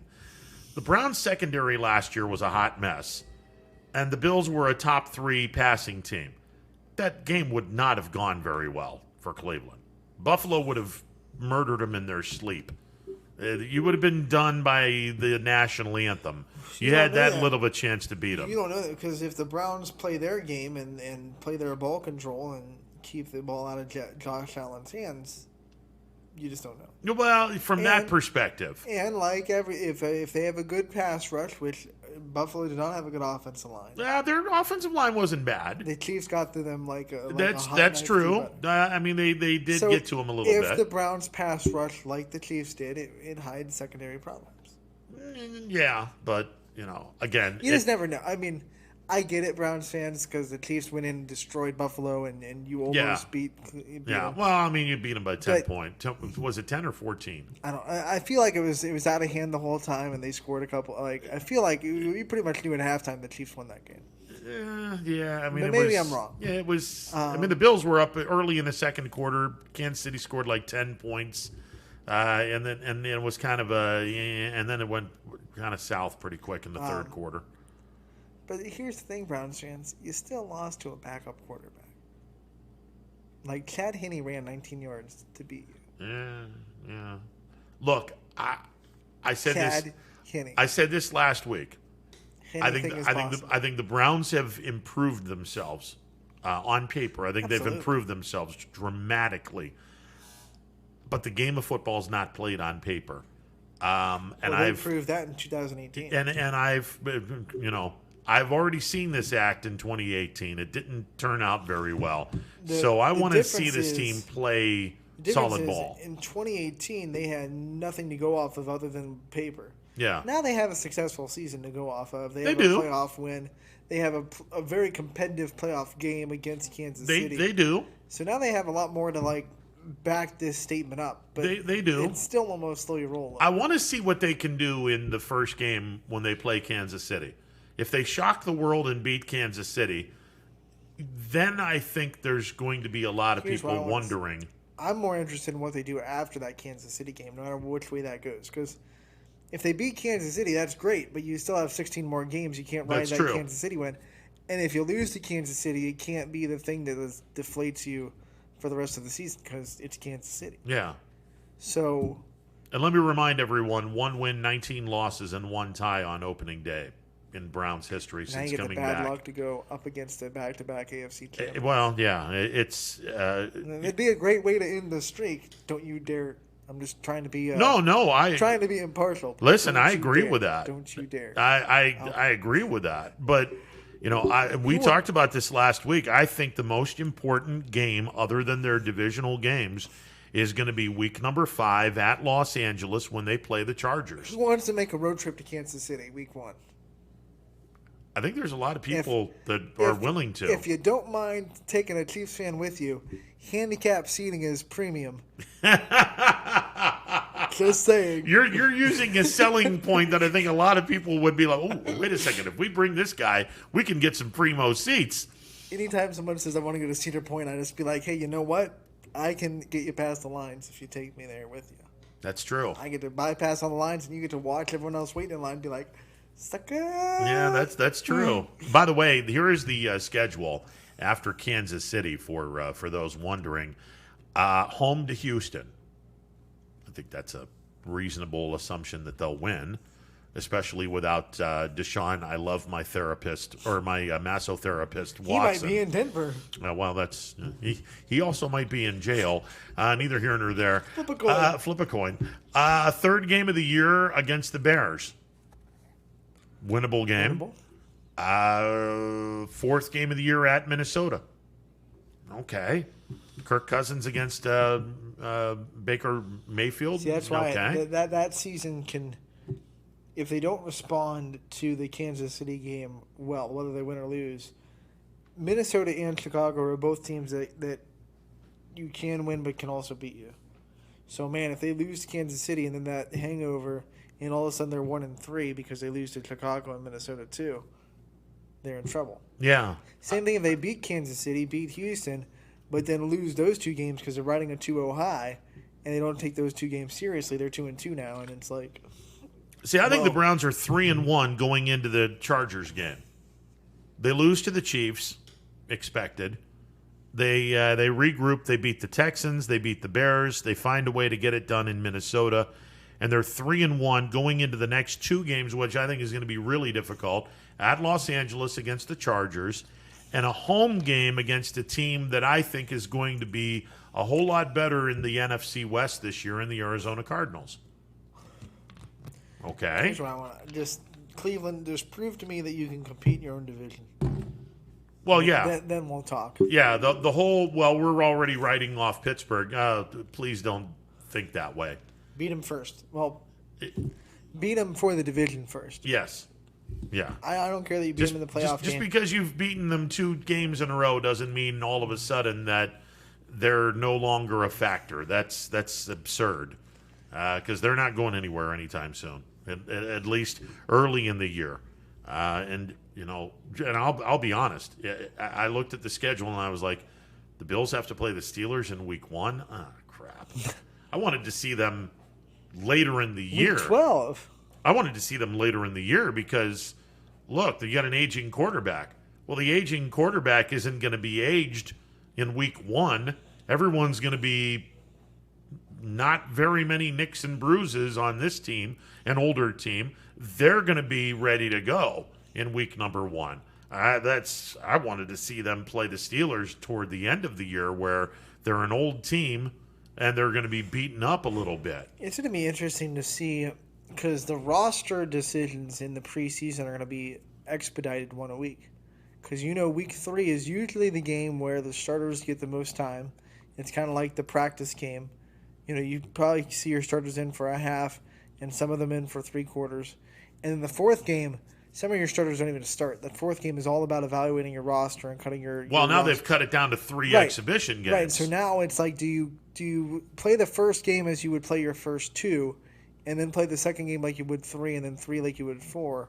Or do you just kind of switch the whole strategy around and evaluate your whole roster with all 3 games and just kind of say the starters are going to play for at the most a half for all 3 preseason games? It's going to be interesting to see how, because I think coaches and GMs really like that 4th preseason game to cut their roster down, and now they don't have it. I think the players they wanted and the fans of course hate the 4th preseason game. Yeah, but I feel like the coaches really like that 4th preseason game to evaluate the roster. Well, the fans don't like preseason, period, because they're paying full prices, and they shouldn't be. I mean, I'm on the side of the fan. I mean, if it's a preseason game, cut the freaking ticket prices by 2/3. Let that be the coupon day where the general public that's not stinking rich can go to a preseason. Exactly. Charge $15 for all the tickets, and there you go. I was looking at Chiefs tickets just for curiosity. Oh, good Lord. Yeah. I'm like, how are they selling out the stadium with these prices? Like, that's a lot of people that can either afford that or don't care that they can't. Well, here's the problem, and this is just a pet peeve of mine, and I wish Congress would act on this. Gone are the days of the sports team is in charge of selling tickets. They're now going to a second and third hand broker, which jacks the price of tickets up, where you're now paying far more than the face value of the ticket itself. That should be illegal. If scalping if I were to go to a stadium and have a $100 face value ticket and I try to sell that face value ticket for 3 or 4 times as much, I get arrested on the spot. If I sell it to an undercover cop, I get arrested on the spot. But there are brokers that go into business for the exact same thing that I would be doing as a person wanting to make a profit off of my ticket. Wrong is wrong. That should be illegal. The sports teams should go back to having their own ticketing system and saying, You will pay X amount of dollars for this ticket. Here's the monkey wrench that threw everything at you is online ticket sales. Absolutely. Because you have to have online ticket sales now because no one wants to go to the stadium to buy tickets. So you have to have online ticket sales. And to do that, you have to have your Ticketmaster or whatever, that third party. And to do that, they have to have a cut to make money. Well, so and I get where you're coming from, but back in the day, and I'll go to the early 80s with this. No online tickets. You went to the Southern Park Mall and went to Sears because Sears had the Ticketron Ticketmaster. We have Amazon to get us groceries. You think people are going to go to the Southern Park Mall to buy tickets? Well, back in the day, lazy, I understand that. But back in the day, if you wanted to go see the Cleveland Cavaliers or the Indians or the Browns or a rock concert, you went to Sears. And you went to a section in Sears upstairs. That sounds like a lot of work. And you bought your tickets. You waited in line. You bought your tickets. I'll give a quick story. When the Cavs were beaten by the Bulls in the early 90s in the Eastern Conference Finals, I had a buddy of mine in Cleveland. Could not get a ticket because the lines were so damn long at the old Coliseum and at some of the places that sold the tickets up in Cleveland. And I said, hey, I'll go to the Southern Park Mall where people really aren't going to be waiting in line. I bought 12 tickets. There, gave the people that I wanted to go to the game with from our area. We drove up to the Coliseum, met my friend, his wife, and two of their friends, gave them their 4 tickets, got the money, and we all sat in a primo location to watch Michael Jordan shove it up Cleveland's backside in Game 6. Could you call and get tickets over the phone? You could, but it was... Why? Okay. But the phones were always busy. And that's online. You don't have to wait in line. Exactly, but then you're charged an arm, a leg, and your firstborn. That's wrong. I know. It's absolutely wrong. It's the equivalent of me buying a ticket and then walking around saying, here's a ticket to Game 7 of the World Series. Oh, by the way, that'll be $15,000, Cubs fans. Here's the thing. You can still do it the old-fashioned way if you're not lazy. Like, you can still go to the box office and buy the ticket and not get charged. Without the jacked-up third-party service charge. And people don't want to do that. But here's the other thing. Actually, right now you can't because COVID. You have to have your phone. And here's the other thing that we used to have. And again, I blame this on you can still get tickets without the third Agreed. Party. And here's the other thing that we used to have that I blame the organizations for not having. There used to be a Cleveland Indians gift shop in Youngstown. There used to be one. And if you wanted to go buy Indians tickets, you could go to the Indians gift shop in Youngstown and you can get your Indians tickets and, oh, by the way, shop for your Indians gear. Now, the Indians sucked back then. Nobody gave a rat's patoot about it, so the place shut down pretty quickly. I hate having to pay 5 times more than what the ticket is actually worth. That's bullcrap. It should be illegal. Nothing bothers me more than that in terms of a sports fan. Nothing. In terms of a sports fan, nothing bothers me more. Not the international tiebreaker rule. Well, that's close, but but it's not costing me anything monetarily. Right. You know, the other thing that pisses me off, and I wish fans would revolt. I feel like this is like Ron's rant day because he's just been all day. It's been this is what grinds my gears. Yeah, you know what grinds my gears?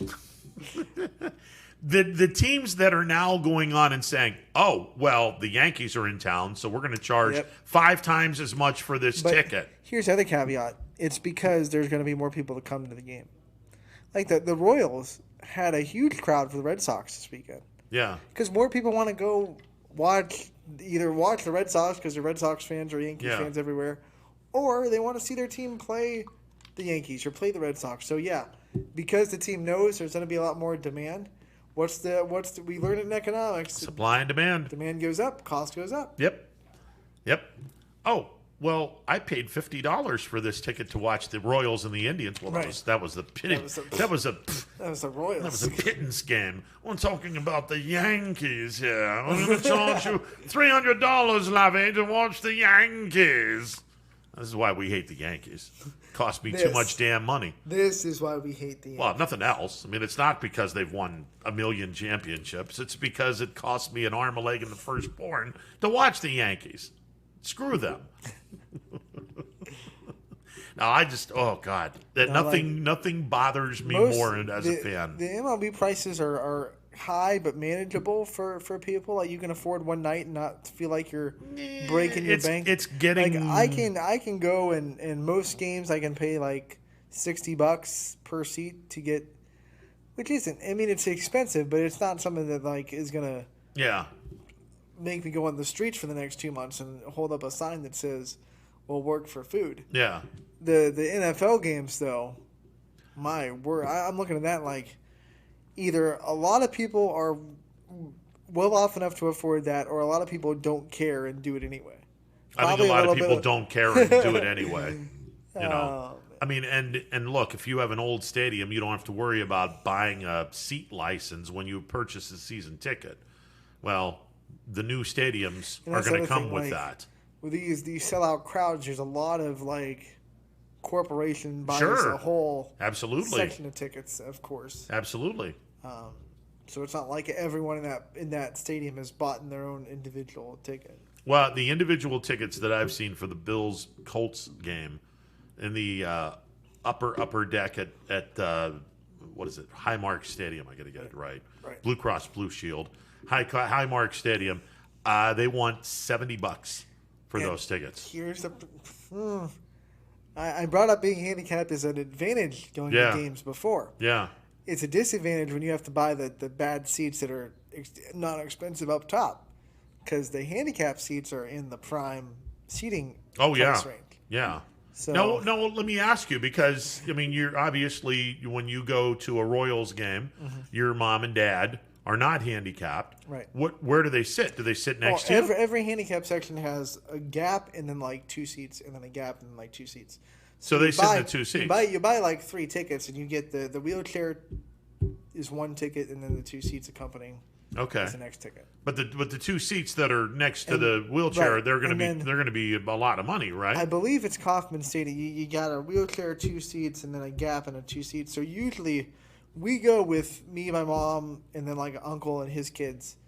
So we usually have like 2 people sit with me. And then we also buy tickets in the row in front or something. That way we're not taking up the whole handicap. Gotcha. Because that would be rude to have 2 people sit in the other seats that I'm with him way down here. Right. No. So we just boop, boop, and then the row in front. And the Royals don't charge a lot for their games because they're not great. That one year when we went in 2015, and they were a little bit pricier. We went a little bit more down the line. Mm-hmm. But usually we're like right behind first base and at the top of the first level. We have a tornado warning in this area, Columbiana County, until 3 p.m. My alarm is going off, albeit a silent. So if you're in Columbiana County, take shelter now in a basement or an interior room on the lowest floor of a sturdy building. National Weather Service has just issued a tornado warning for Columbiana County until 3 p.m. Which is like 8 minutes. And this thing just went off. So interesting. Maybe they issued it for Western PA, but it didn't give me a specified thing. It just told me a tornado warning in my area. So there you go. All right, we will take a final timeout and be back with more. My thing just started going nuts with that. So weird. We'll take a timeout, be back to close up shop. Stick around, more to come.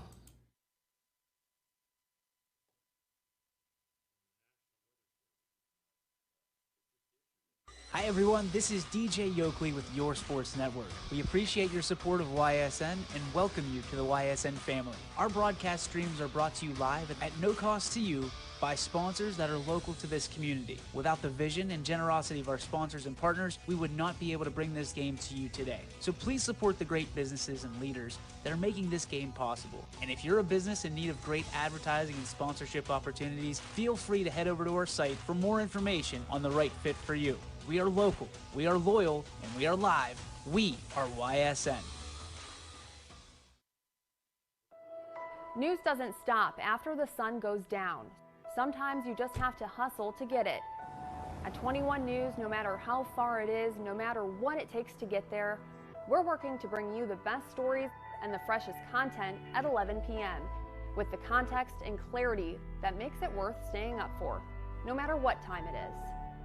21 News at 11 with me, Aaron Simonek, and Derek Steyer. 21 News at 11, news that's worth your time. WRS Wealth Advisors is the area's premier wealth and retirement specialist. With our combined 70 years experience and comprehensive wealth strategy, we assist our clients attain their goals. Call 330-965-0370 to learn more about our individual and corporate financial planning services, or visit wrswealthadvisors.com. Good luck, athletes.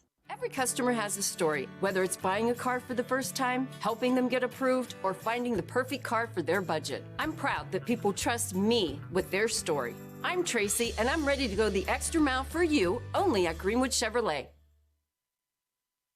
Ah, the details. Baird Brothers Fine Hardwoods is one fine ride. Perfect cornering, superb handling, sporty and stylish, power to spare, plus awesome mileage. Yeah, jaw-droppingly beautiful lines and well appointed with luxurious trim. Put more oomph in your life and start beholding the molding. Find your home's fine hardwood at BairdBrothers.com. Planning a project around your home or rental property? Trust the electrical service to the local experts with 62 years of serving the Mahoning Valley. Joe Dickey Electric is your local go-to source for responsive, reliable residential electrical work. From everyday maintenance and repairs to new installations, electrical upgrades, and safety inspections, no job is too big or too small. Call Joe Dickey Electric today, 800-549-3976, or visit DickeyElectric.com. That's DickeyElectric.com. For heating, cooling, and indoor air quality, the Mahoning Valley trusts MP Vivo Heating and Air Conditioning, offering worry-free repair, service, and installation. Call MP Vivo today for a free estimate. MP Vivo Heating and Air Conditioning. We're your energy-efficient experts.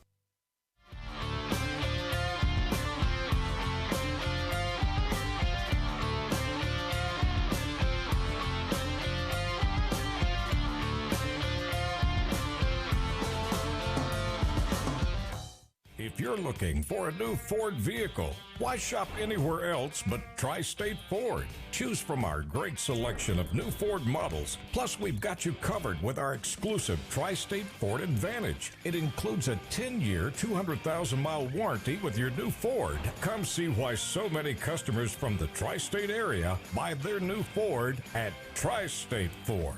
Customer focus, community driven. Tri-State Ford East Liverpool or visit tristateford.net. All right, before we get out of here, let's clarify one thing. The tornado warning is in Beaver County, which we're so close to the PA line.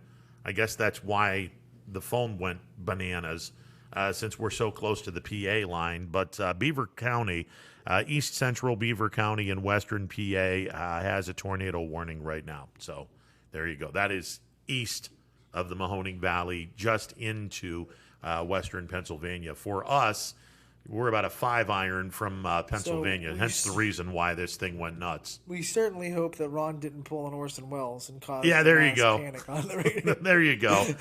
Yeah, as well. At least I didn't say the Martians landed. Right. So yeah. And if you're unaware of that reference, just Google the Orson Welles radio broadcast. Or look at a Dean Martin roast and see how big he was. Just saying. All right, that'll do it for the show. Power Hour is coming up next. We will talk tomorrow. Same bat time, same bat channel. Noon to 3, ysnlive.com. Power Hour is coming up next. See ya.